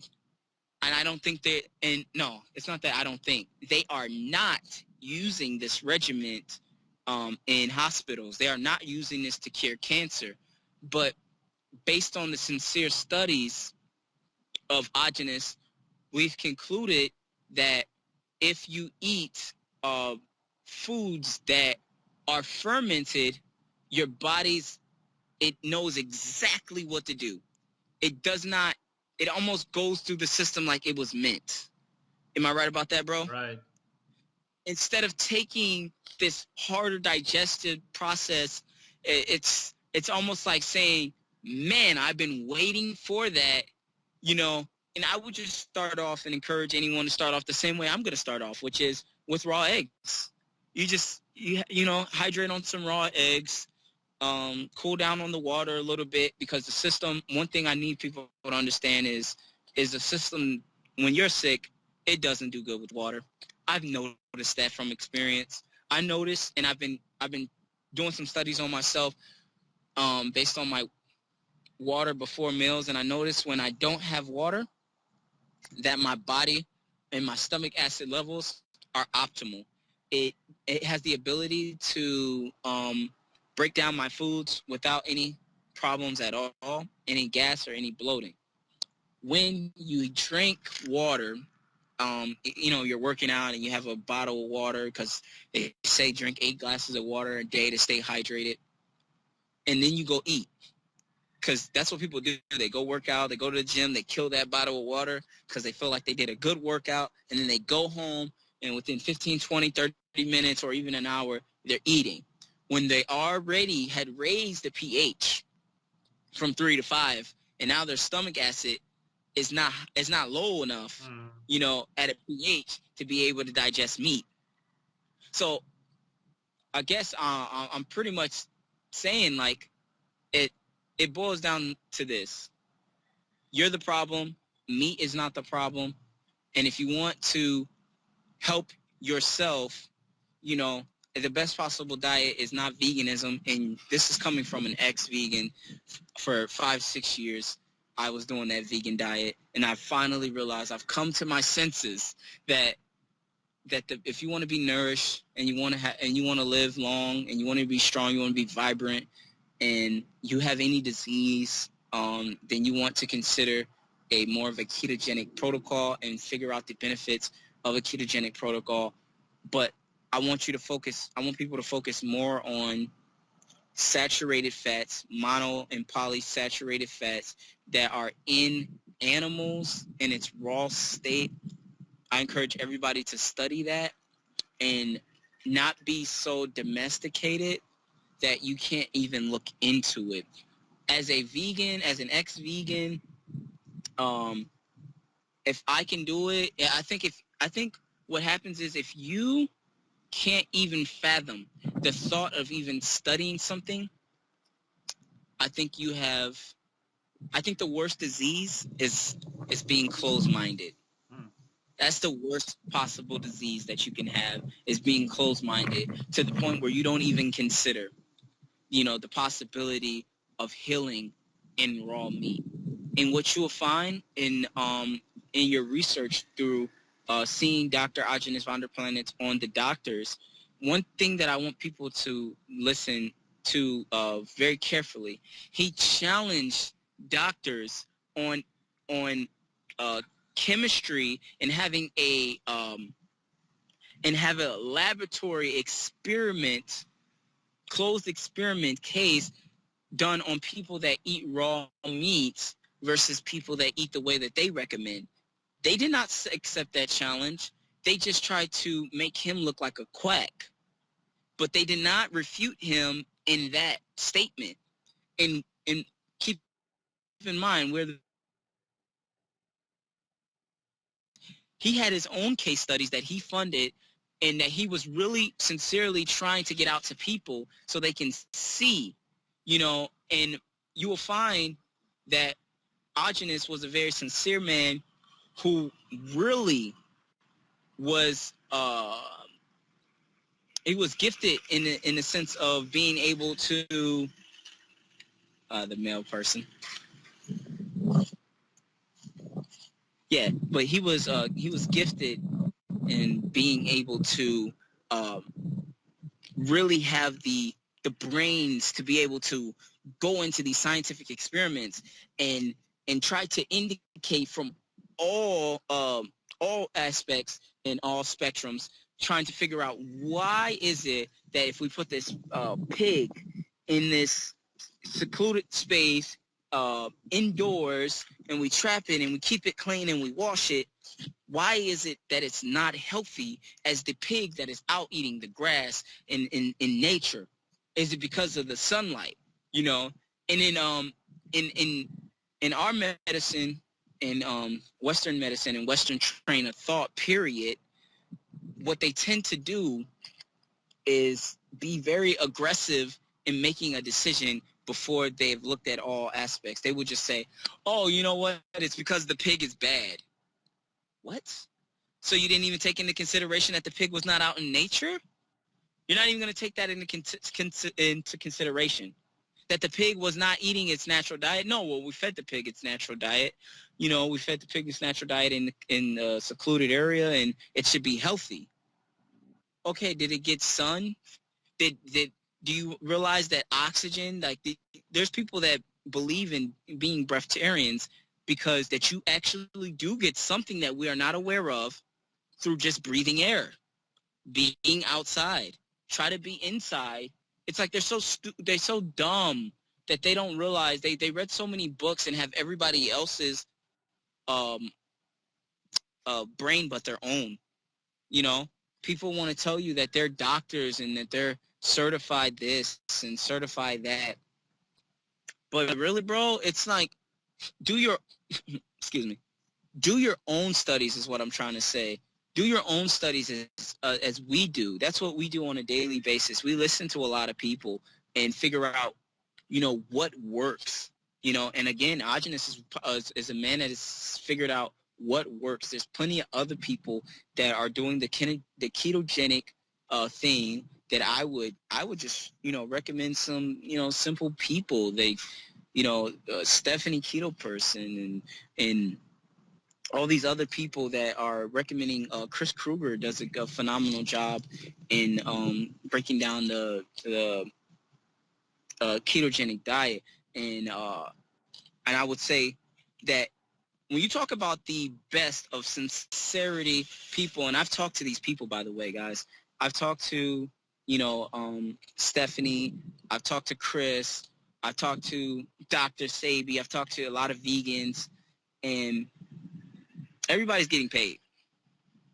Everybody's getting paid, and everybody has an agenda. You don't have an agenda. That is crazy. Like your focus is on is really healing people and trying to help them so that they are not suffering with this type of depression that we all suffer from. It's interesting because it's like you will think that, well, you're hitting 20,000 subscribers. You will think that you're going to be benefiting in some type of way for doing a documentary that helps thousands of people, and you get nothing from it. You know what I'm saying? So Vonderplanets was also one who put his own hundreds of thousands of dollars into research, and the reason why I brought you up, bro, is I definitely want to toot your horn in however you decide to cut up this video, but you got to get this part in because it's important, is that you have no way of trying to get people to eat more meats or eat a particular way so you can sell them something. You are not selling anything. You are simply trying to bring to the attention of the people that were once so-called primitive in the dark ages of people, you are trying to say, hey, those people were healthy. Those people understand living. Those people, you can say what you want. You can say that they died at 45 years of age because they had this problem and this problem. According to you, some human being that hasn't seen these people, and like those people existed in the 200 BC, and you want to make a claim. That's all they are. Their claim is speculation. I appreciate you for bringing to the attention of the people that it's speculation, what they're saying about these people, and then it's better for us to live a life with family, friends, in a community, eating animals together, and figuring out different remedies for people that may have came across some type of poison by being around what? Plants. Being around plants. You never hear about these poisons from meat. No one ever bumped up against a cow and got cow poison, you know, but you can walk into a bush and get poison ivy. You know what I'm saying? Yeah. So it's just a documentary to basically inform people that former vegans like myself have suffered, and to review those things is erectile dysfunction and hair loss, um, uh, uh, uh, when my body is eating at, I forget what it's called, when my body is eating at itself. It's a form of what is it called? Oh man, Catabolic state. A catabolic state. There you go. So I was at a catabolic state, and I suffered from semi-autism. I say semi to be clear on that, is I had all these brain fogs, and I tend to repeat myself a lot, and I had inflammation in the face, high inflammation, that you guys are going to see in this video that he's going to put up as he cuts this video. But and relationships, anger, my relationships suffered. I didn't do well with them because I felt honestly, it was I was imbalanced in my emotions. My emotions were imbalanced because your hormones become imbalanced on a high carbohydrate diet. I was more sensitive, and I didn't have the sense of man, which is, you know, men are straight shooters. Like we're never really tipsy turning. We don't do that. You know, we're straight shooters. We want something or we don't. You know, and I wasn't as strong and in depth and as masculine as I should have been at the time. So it affected my relationships. It affected my train of thought, my ability to be able to comprehend. Vegan diet does that.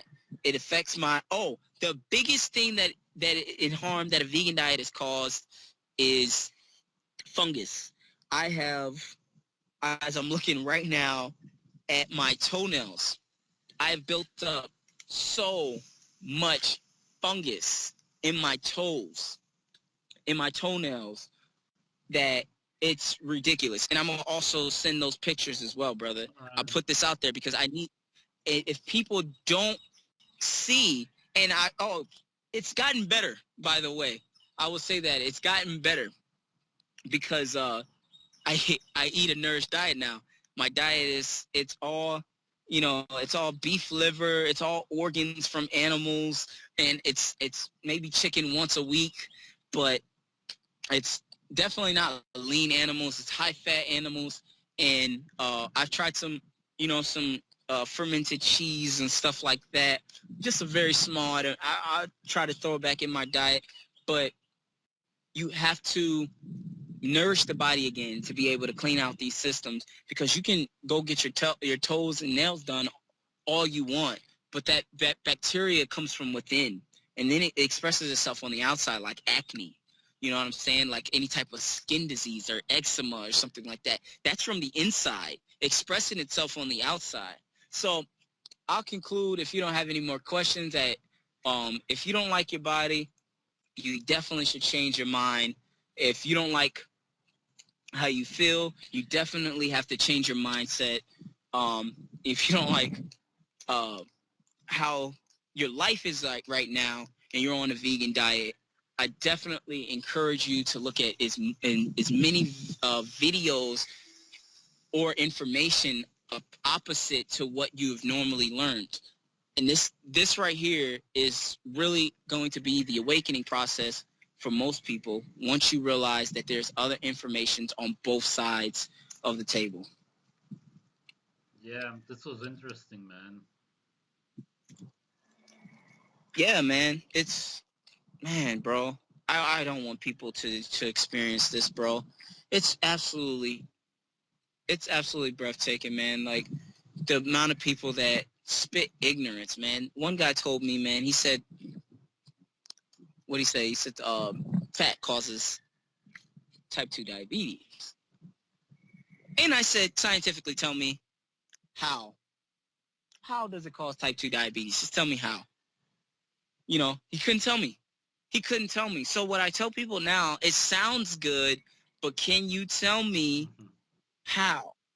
So at face value, it sounds good. The biggest thing I want people to realize, and I did a video on this on my Facebook page, is I said, anytime a vegan is talking about raising frequency, he's just trying to give you some religion, or she's just trying to give you some type of religion to hold on to. It's like they're trying to give you heaven again. They're trying to sell it to you in another form. Don't be fooled. Don't be fooled by that crap. Because everybody's religion, they have the promised land. And people say that in veganism, they're now saying this. They say if you don't upgrade your body by eating fruits and vegetables, in the next life, you're going to have a problem. What? This is fear-monger, man. It's crazy. They're trying to, like, shame people into eating this way. Like, why must we shame people, there's an agenda. And I tell people this, they need to know this. What do slave owners want, or people that are bosses? If I was a boss, what would be the best diet to keep people docile and weak? It would have to be grains, in which everything that is a vegan diet. It would have to be grains, vegetables, and fruits. Because I know I can keep them living, but they won't be strong, and that they will be so imbalanced that I can just whip them back into shape. They might say it's them because that's what the vegan diet does. It makes you say, maybe it's me. Maybe it's just I'm not disciplined, so I want to eat these poor foods. No, you just malnourished. You should probably eat that poor food, whatever it is. It's probably a Snickers bar or something, but guess what it has in it? It has milk. It has milk. So your body is not craving the Snicker bars. It wants animal fat. That's what it wants. It's not craving the Reese's, any type of candy that you want. It might be that you want magnesium. It might be that you want potassium. And once you get these things from animals, you no longer have those same cravings. You no longer eat a damn Snicker bars. And by the way, if any vegans are trying to sustain themselves by just eating plant-based, which if you're going to eat a plant-based diet, I don't understand why fruits are involved, because they come off plants. I don't get that one. I think that if you're going to say that plants are the best diet for human beings, then I think you should be able to eat plants while they're sprouting, while they have matured. But the ovaries of the plant, which is the fruit that produces more life, why are you eating those?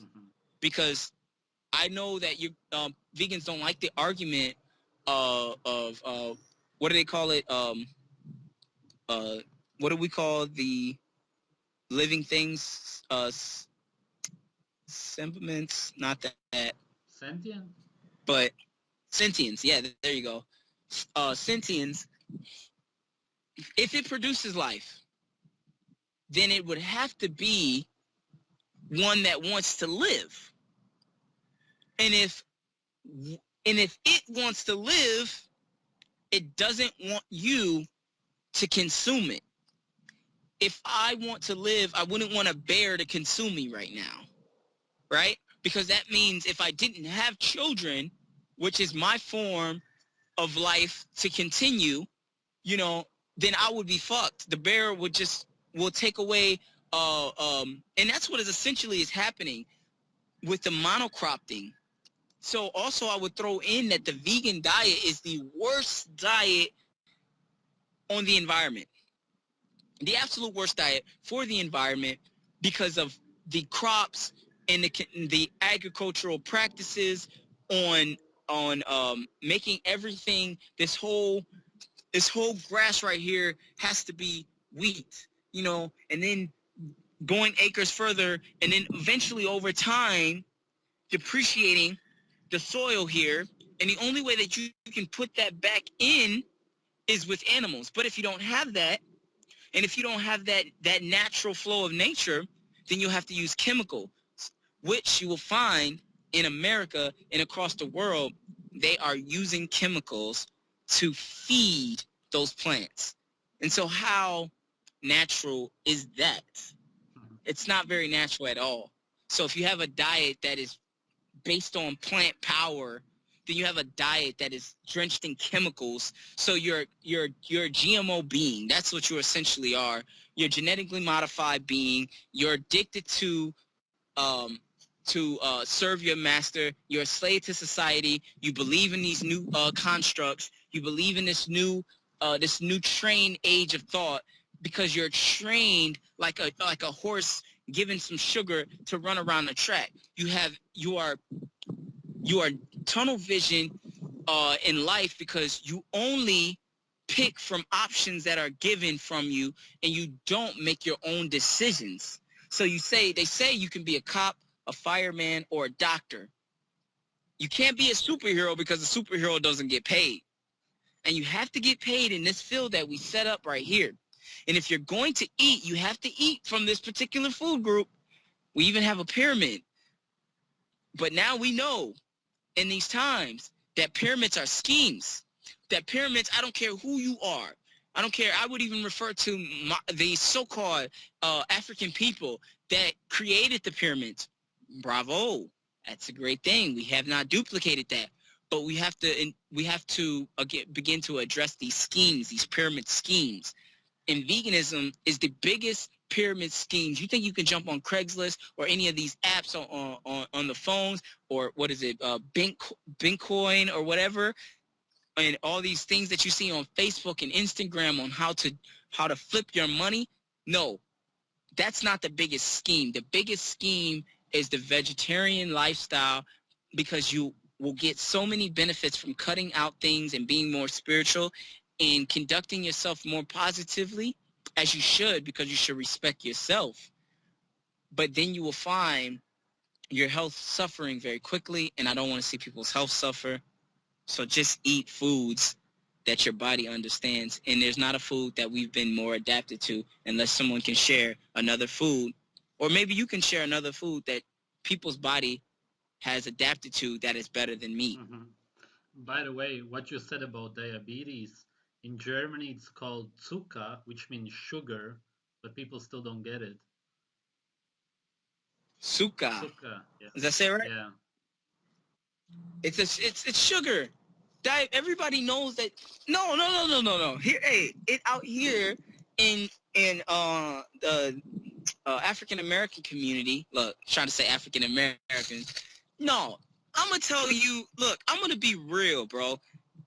In our homes, niggas know that diabetes is called sugar. It's the sugar.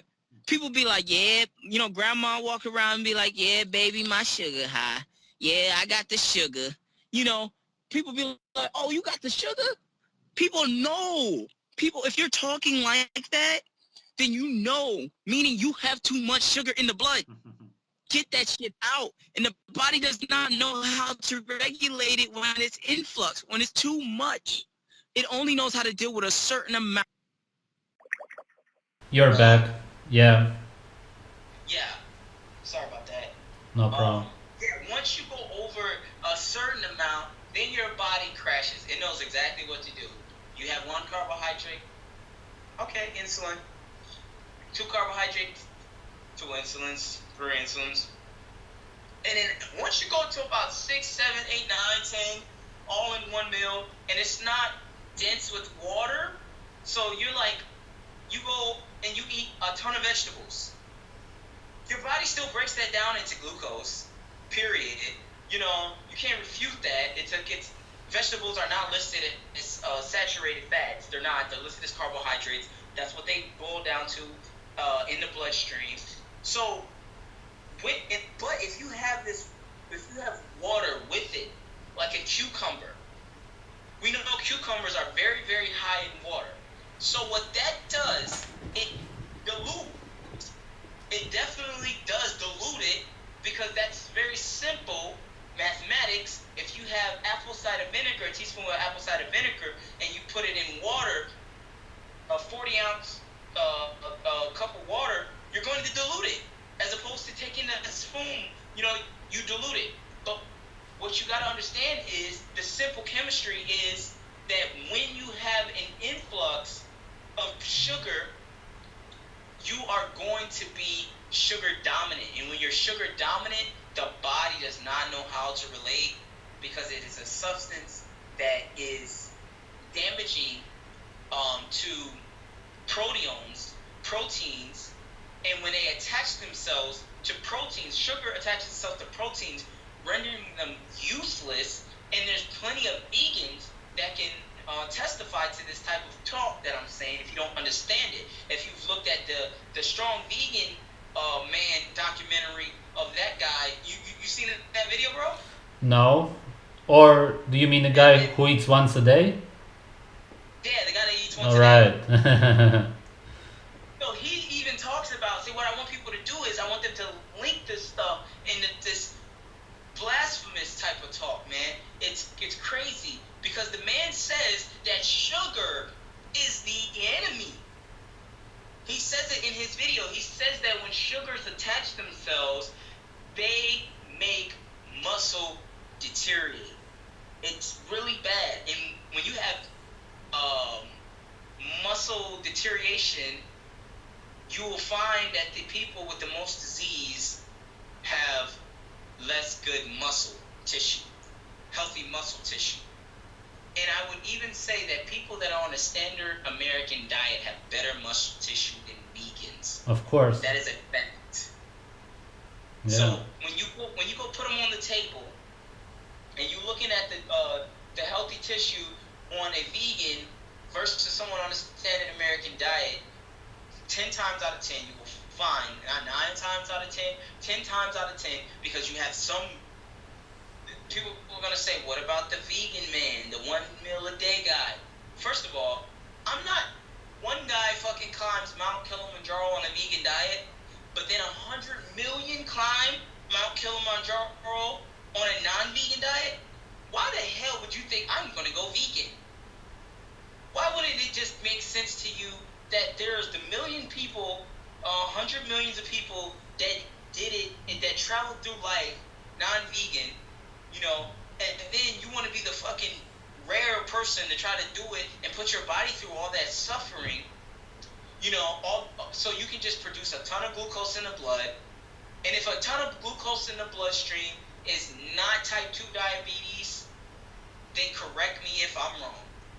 If there's a regulator that prevents the cells from being able to get into the cells and not be in the bloodstream, let me know. Because as far as I know, insulin is the one that drives it into the cells. Am I right about that, bro? More or less, yeah. So if insulin drives it into the cell, but insulin becomes resistance because there's a such thing as insulin resistance, am I right? There's a such thing as insulin resistance. Right. Insulin becomes resistant when and how? When there is too much sugar in the blood. How do you get too much sugar in the blood? I don't know. A fruit smoothie? I don't know. Pounds of vegetables in one day? I don't know, maybe 8 pounds of vegetables in one day. or in one meal. Like people that believe in plant power, not saying that plants are not beneficial, but understand that there are bioactive compounds that we have not concluded as a society on how it actually affects human beings. But we are now understanding that there are intolerances, histamine like effects, and allergenic like effects through vegetables that can harm you because plants don't have teeth.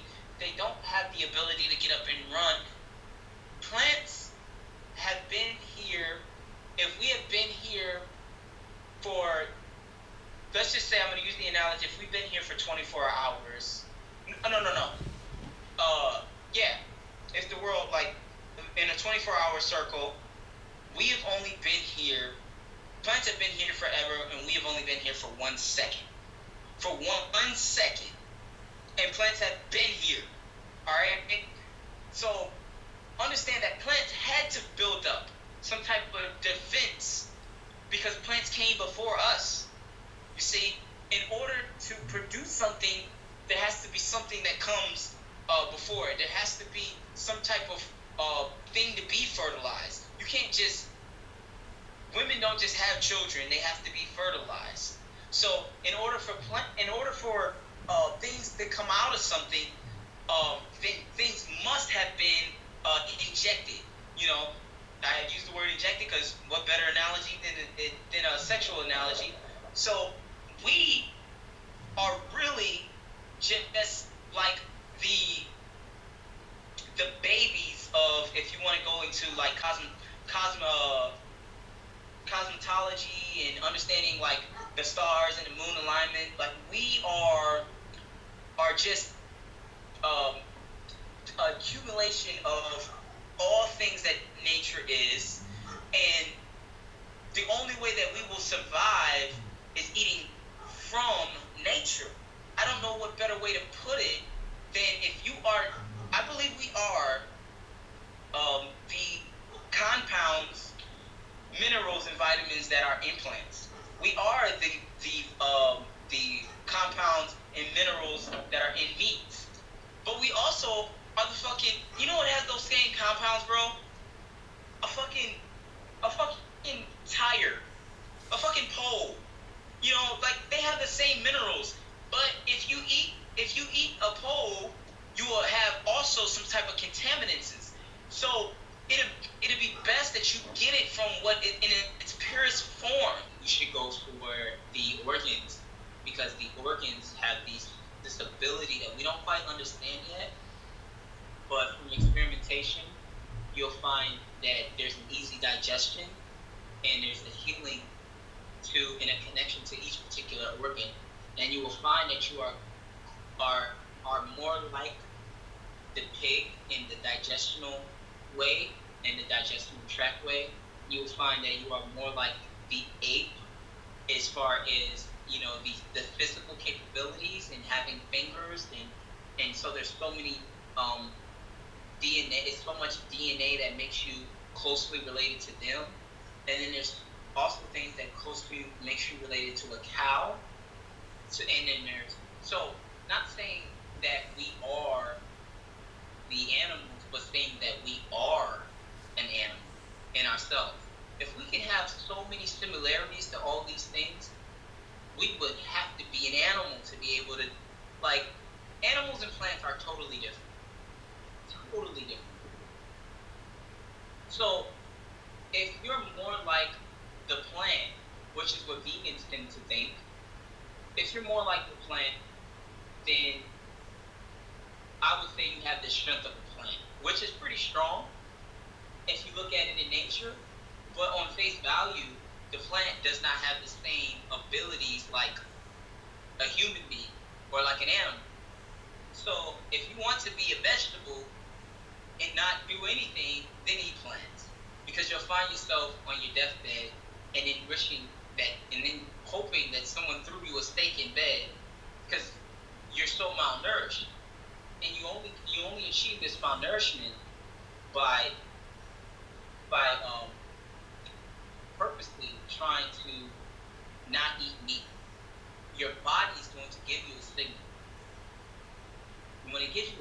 bro, you just gotta take it, man. I think that's the best thing to tell people, man. I think they need to know that once you have that dream about pizza, you know, it's not the pizza that it's important that I'm not saying, yo, go eat the pizza.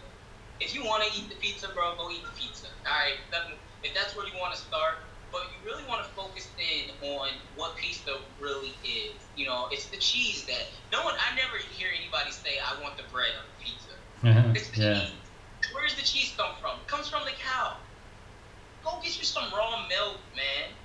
But if you want the pizza to start, don't let anybody shame you. Go get the pizza, and then as you're eating the pizza, research raw milk and how to get raw milk that is unpasteurized, and making sure that just because it stays non-pastured, I would recommend you getting it directly from the dairy farmer.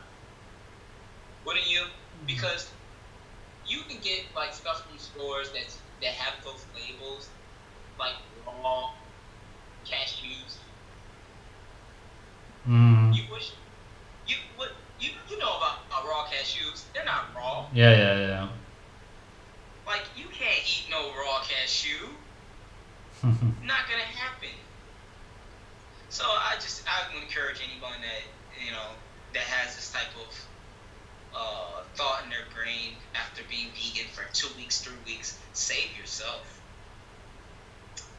Save yourself while you still can, because if you continue to damage your body at an alarming rate by purposely trying to get meat out your diet, you are the problem, not the meat.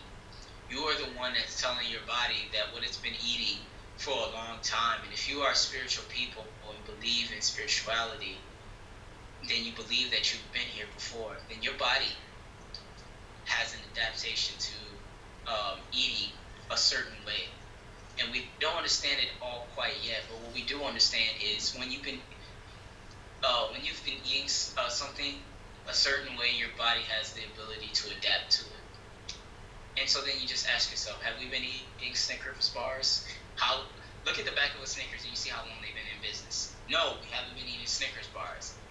Look at the back of that grain product from wherever the hell we're getting it from and see how long they've been in business. You know? And then go into the historical origins of grains and figure out when did we start eating grains.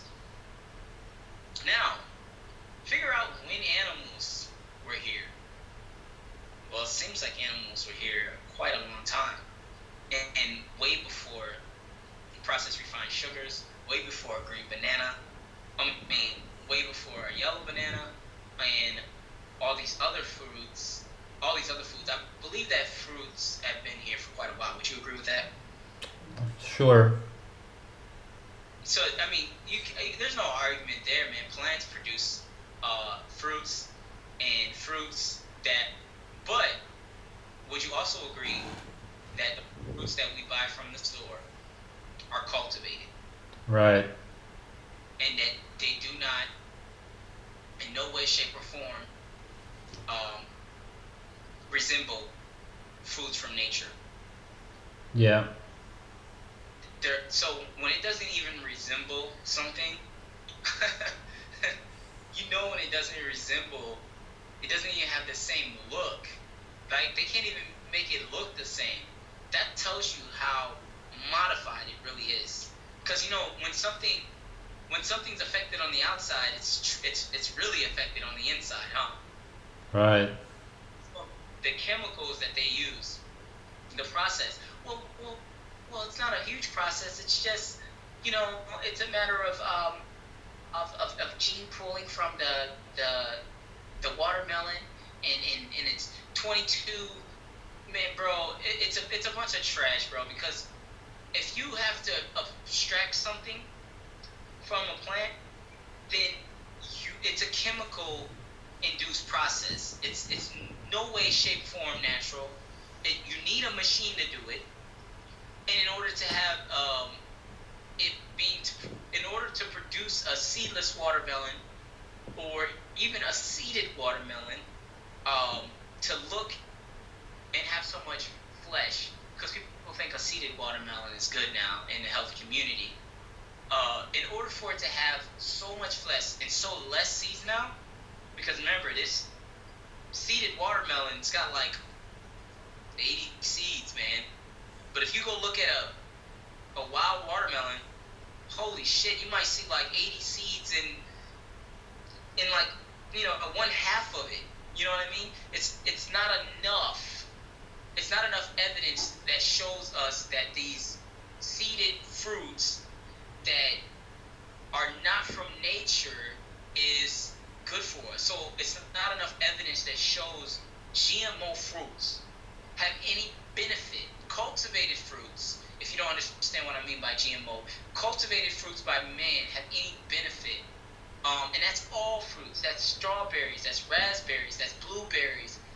That's not saying that these foods are bad. I'm simply saying that man's hands has been on it, and when man gets to it, he has shown time and time again that he's not good at helping. He only hurts us. And the best mother, the best nurturer for us is nature. And eating from nature, and the only foods that nature produce is plants. And plants want to live. Humans want to live. Animals want to live. So what does that mean? Humans will fight for their life. Animals will fight for their life. And I don't know if anybody's told them, but plants will fight for their life. You consume these plants and you eat nothing but these plants, you will die. I strongly believe that, because these compounds, it's almost like plants. They say, we want you to keep eating us, because we already know what will eventually happen if enough of us get in your body. That's a scary thought, because if plants are predicated on trying to get one to consume, which they really don't want you to, because that's why they have these compounds. You know, plants don't want to be eaten. We know that now. So do your research, because plants attack. Plants are vicious. They're cruel. There's my nig. What up, bro? You can continue if you want about plants. Yo, so there's this illusion that like people believe that plants have no ability to affect the body. This is absolutely not true. Like I said before, plants are.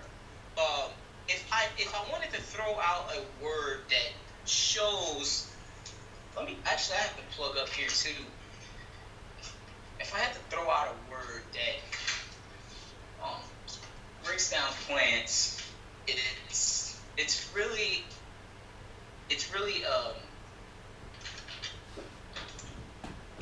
bioactive compounds that we really don't understand quite yet. Some people do, people that are studying these things, but from what I know, they attack us slowly, because that's the only way they can.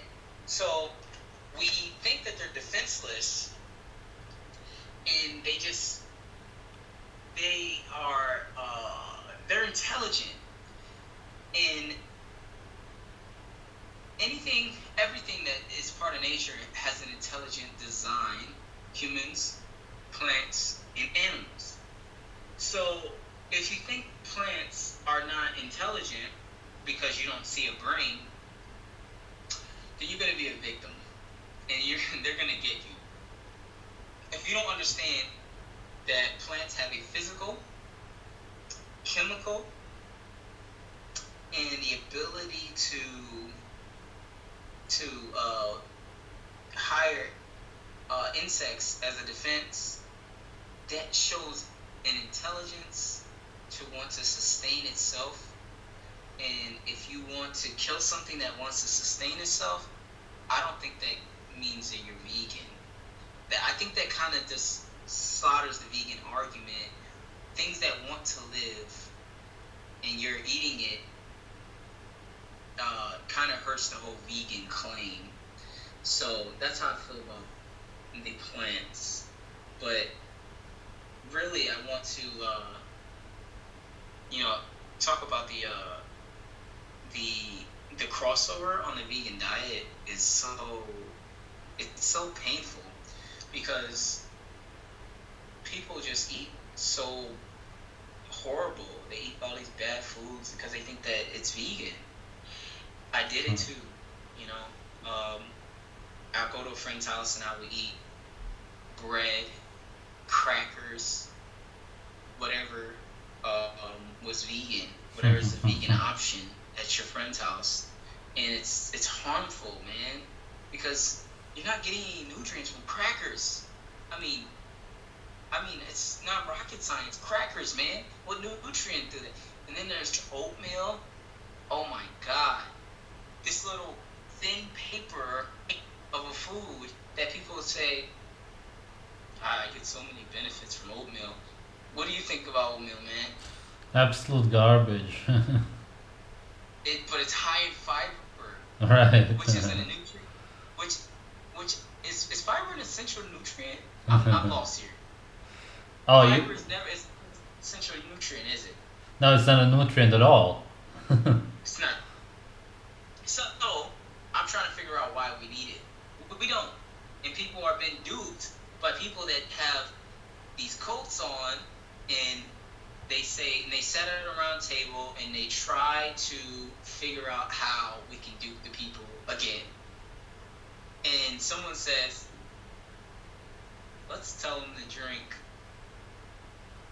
Actually, let me be more correct with this analogy. People that are in power, that own big businesses, that make money off the people, say, I will give you, Mr. Scientist, $1 billion or $1 million if you bring to the attention of other scientists and sell this in this discussion.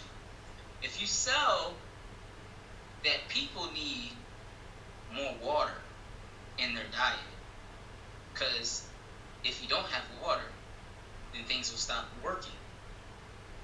I think that's reasonable, the scientist says, and he takes that in, and he now tells people that we gotta drink 8 glasses of water a day.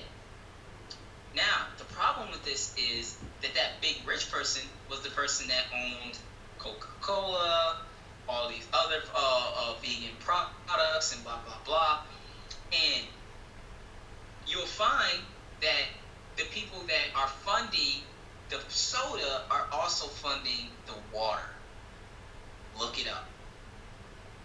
They got stock in the bottled water companies. So it's a gimmick what they're trying to do here with the people. And if you go into veganism like I did, under the realization of seeing yourself improving in health, consciously trying to make an effort, veganism is an act of religious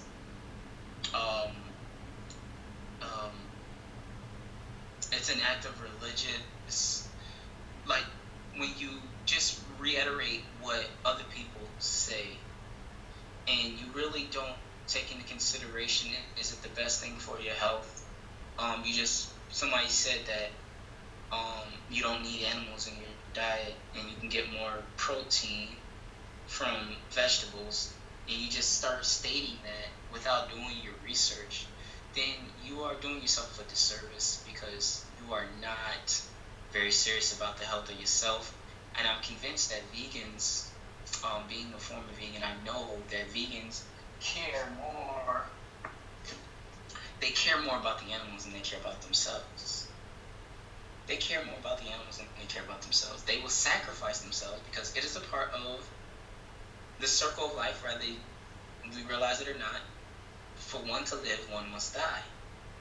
So what the vegans are doing is they're sacrificing themselves for the animals. And I'm just saying, if you want to love yourself, eat the animal because because the animals don't give a fuck about you. I'm just gonna say it like that. The animals definitely don't give a fuck about you. The animals are trying to live, and so if you gotta die, then they'll kill you. But if we want to let the animals not be harmed and not take any food from the animals, you know what's crazy? Speaking of that, animals actually want you. If you care for the animals and you be around the animals, they want to take care of you. You notice that, bro? Sure. Like I'm by the dog, I'm sitting there by the dog, and he's like, man, dude, and if you're like hurting or something, like your dog will come up to you, it'll give you its damn domesticated ass kibbles and bits if it would heal you. They want to help you. Yeah. They want to. A cow would want you to drink its milk. Contrary to popular belief, it would want to heal you. It is nurture. It is a part of nature, just like we are. The only thing that does not do that is plants. Plants do not do that in the terms of, if you eat a lot of it, you will find yourself coming up with this type of allergic reaction. So my advice on that would probably be to have small amounts and rotate your plants. I don't know how you eat your plants, but I like to rotate them because I know one particular gang, because plants are like gangs. I don't care what no one says, man. They're like gangs. And if you load up on one particular plant, you will build up an intolerance for it. That's it will true. start to hurt you. Yeah. Oh, so you agree with that? I was just theoretically speaking. Yeah, of course, because when I was vegan, I ate a lot of avocados, and I'm allergic to them ever since.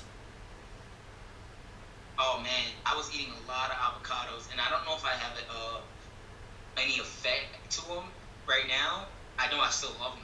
I know I eat about. No, they're good. They're a good source of potassium, man. So I don't want to eat a bunch of vegetables. So I'd rather eat that high fat avocado. Sure. Would you say that the avocado is also a hybrid? So the natural one has a thicker seed. That's all that I've seen, and has very little fruit flesh in comparison. Yeah. So it's not that different. No, there's not a big difference.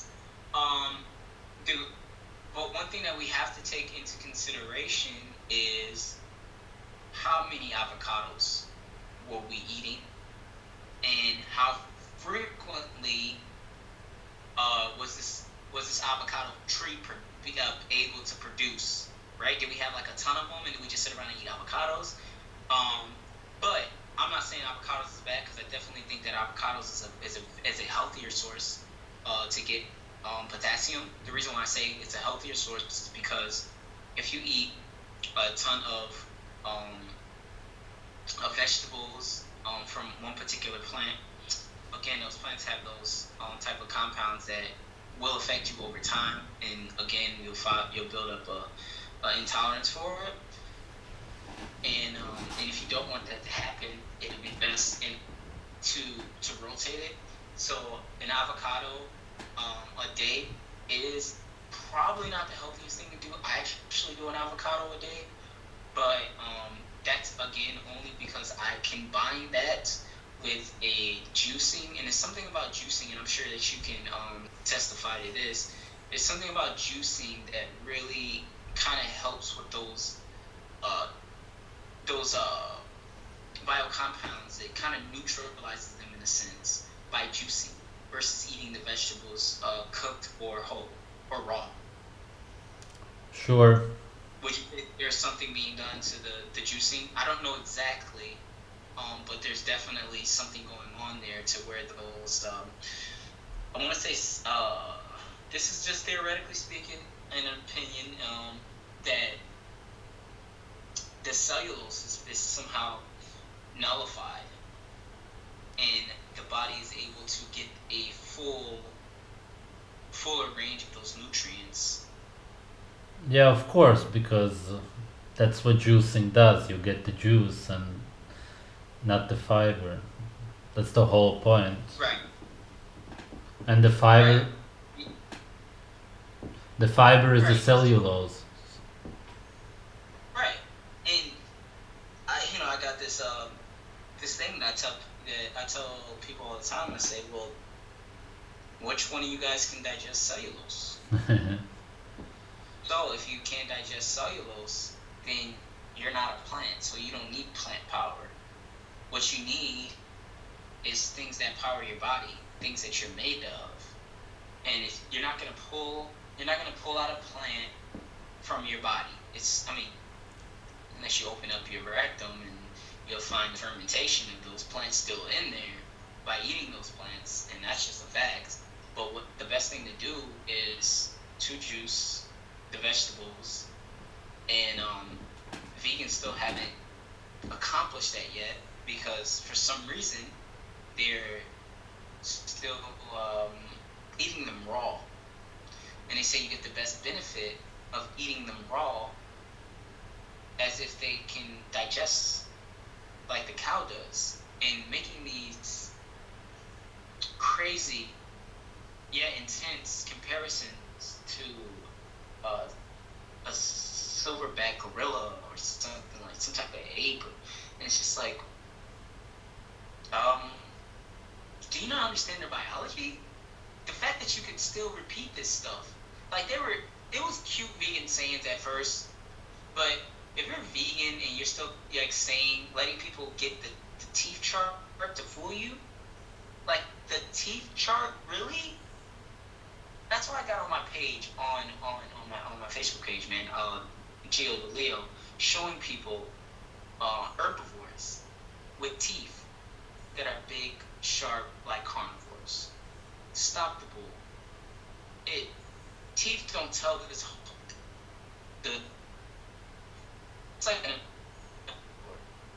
numbers can never tell the whole story. If you're playing the sport, or if you're playing a video game. The connection is bad right now. The connection is sort of lost. Can you hear me fine? No. Okay, now it's back. Was gone. I'm gonna conclude with this. I was talking about animals. What was I? I was talking about the apes. About the teeth. About the teeth, yeah. I was a little past that. So that is a pseudoscience claim about the teeth, because I can also give you one. Animals that have eyes in front of their face, like human beings, tend to be more intelligent. Alright? They tend to strategize. They tend to hunt. So, if I show you a dog, if I show you a fox, you will see, if I show you a human, eyes are like this. But if I show you a bunny, eyes on the side. I show you a squirrel, you got the eyes on the side. If I show you just any being with the eyes on the side, you're going to see less intelligence and less ability for this animal to function in a team, to be able to have team-like strategies. So it's a pseudo-science, and all animals that have eyes in front of the head, like this, and that can look forward and not eyes on the side. I can't name one that is an herbivore. I can't name one. because somebody's gonna say, well, the gorilla, they have eyes like us, they have a nose like us. Okay, so then it boils down to biology again. What happens when the gorilla eats the plants? Well, the plants end up being fermented in the stomach. Okay. Now let's try you, since you're making a comparison. What happens when humans eat the plants? Well, the plants ferment in the stomach. Wrong. They don't ferment in the stomach. They are not broken down in the stomach. Not in no raw state. But the gorilla can eat it raw. So what's the difference? Biology. The gorilla does its fermentation in the gut. We do ours in the what is it? The large intestine. Yeah. In the large intestine. So, and then we have doesn't it kind of leach the minerals from there? It's like kind of like a equivalent to what the cows do, like our ruminants. Correlation is like in the intestines. Right, it ferments, except that our large intestine is too small to do anything much. Yeah, so that's pretty much the breakdown of like those type of claims, and okay, there it was. And I heard them early on, and I never made the connection. I just don't want people to make the mistake, man, and not realizing that we don't have the same biology as those animals, but we are animals, and that for somebody who's been eating a non-vegan diet since about 3 months now, I think, and I feel great. My lips are also, another thing that they used to be in my skin. It used to be ashy a lot, and this isn't a problem that you would have. But oh snap, yeah. But for us, man, we get ashy, and I just want people to know if they haven't already realized that this dryness is the fat deficiency. And I would tell people to drink water as a vegan. Mm-hmm. And I would saying because water dries things out. And if you want to solve this ashiness and dandruff in the hair, you need to moisturize and electrify your cells. And the only way you'll do that is through nutrients. And water in these bottled waters do not have the nutrients that your body needs to be able to take that in. And the cells that do allow it in just wash away. There's no benefit. And so just be aware of all these little small claims. And I'll finish with parasites being one of the biggest unstudied things. And the people that study parasites realize that parasites have a beneficial place in the body and are more conductive in the body than outside of it. So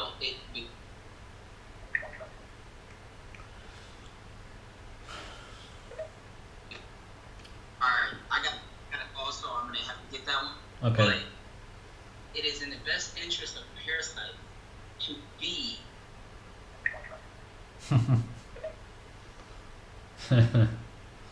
keeps that it's in the best interest of parasites to be one with you instead of living on their own, and it is in your best interest to be one with parasites instead of living without these microbes that help you, that come out really benefiting off of the poor food choices that you make. They thrive, right? But if you don't keep these things at bay, parasites are good, but if you don't keep them at bay on the surface, then they can tend to overtake systems, causing a malfunction, not because they're bad, because you're doing stupid stuff. And that's getting text messages and stuff. You're doing stupid stuff, allowing them to get crazy, and much like anything that lives, it can get a little crazy. And if you have candida, I encourage you to clean that up, because you're not going to be able to eat meat. If you have a clogged gallbladder, you're not going to be able to heal that. If you you're not going to be able to eat meat unless you heal that. If you have leaky gut, you got to seal that. If you have high levels of estrogen, you got to heal that. So you can do one of two things. You can either adopt a vegan diet and eat foods that are easier to digest, or you can heal your systems and function how your body naturally functions. All right, it's gonna take time though. It's gonna take work. You know what they say, guys? Nothing good comes easy. So if you want to be healthy and you want to live strong and be strong forever, then you have to heal these parts in your body. You have to heal these organs. If not, they will continue to damage as a result of the vegan diet, because you don't want to heal them. So they don't get paid.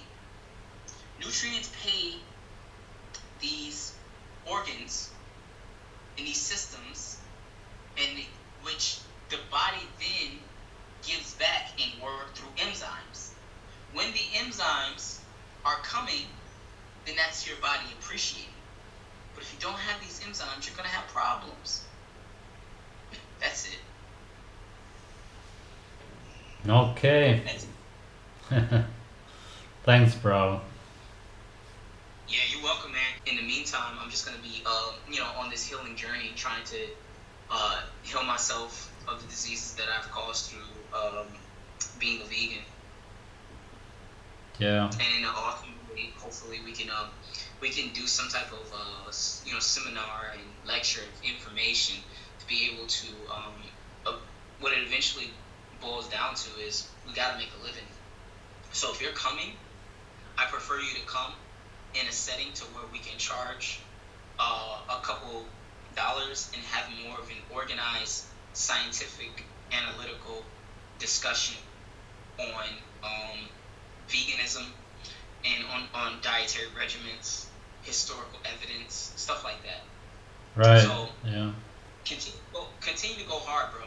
Continue to go hard, because I'm definitely about to hit this on the head to where I say, oh, there's definitely some type of connection.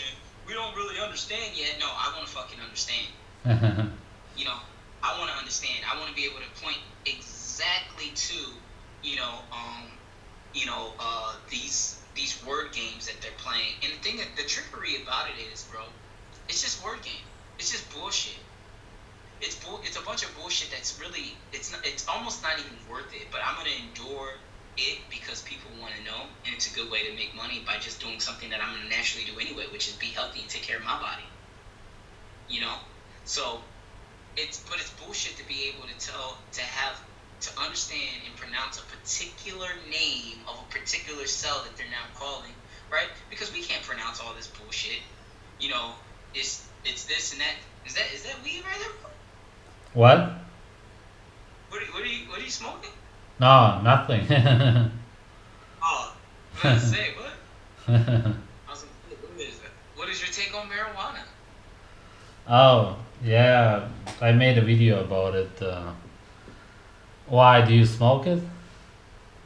No, I don't. You? No, I've never tried it because I know some people get problems with it, schizophrenia and stuff. I would tell vegans this. I would say that if you're vegan, it'd be best to drink your own pee. And if you're not drinking your own pee, you're not vegan. The reason why is because your pee, first of all, it's not coming from anybody but you. You're making your own pee. And vegans are all about what the body, they'll sit there and tell you all day. Vegan games will say, oh, well, that's not an essential nutrient. The body makes that. Okay, your body makes pee too. So go just drink that too. So and another thing, like people don't understand, like what is it, that just because your body can produce something doesn't mean that it's going to produce it.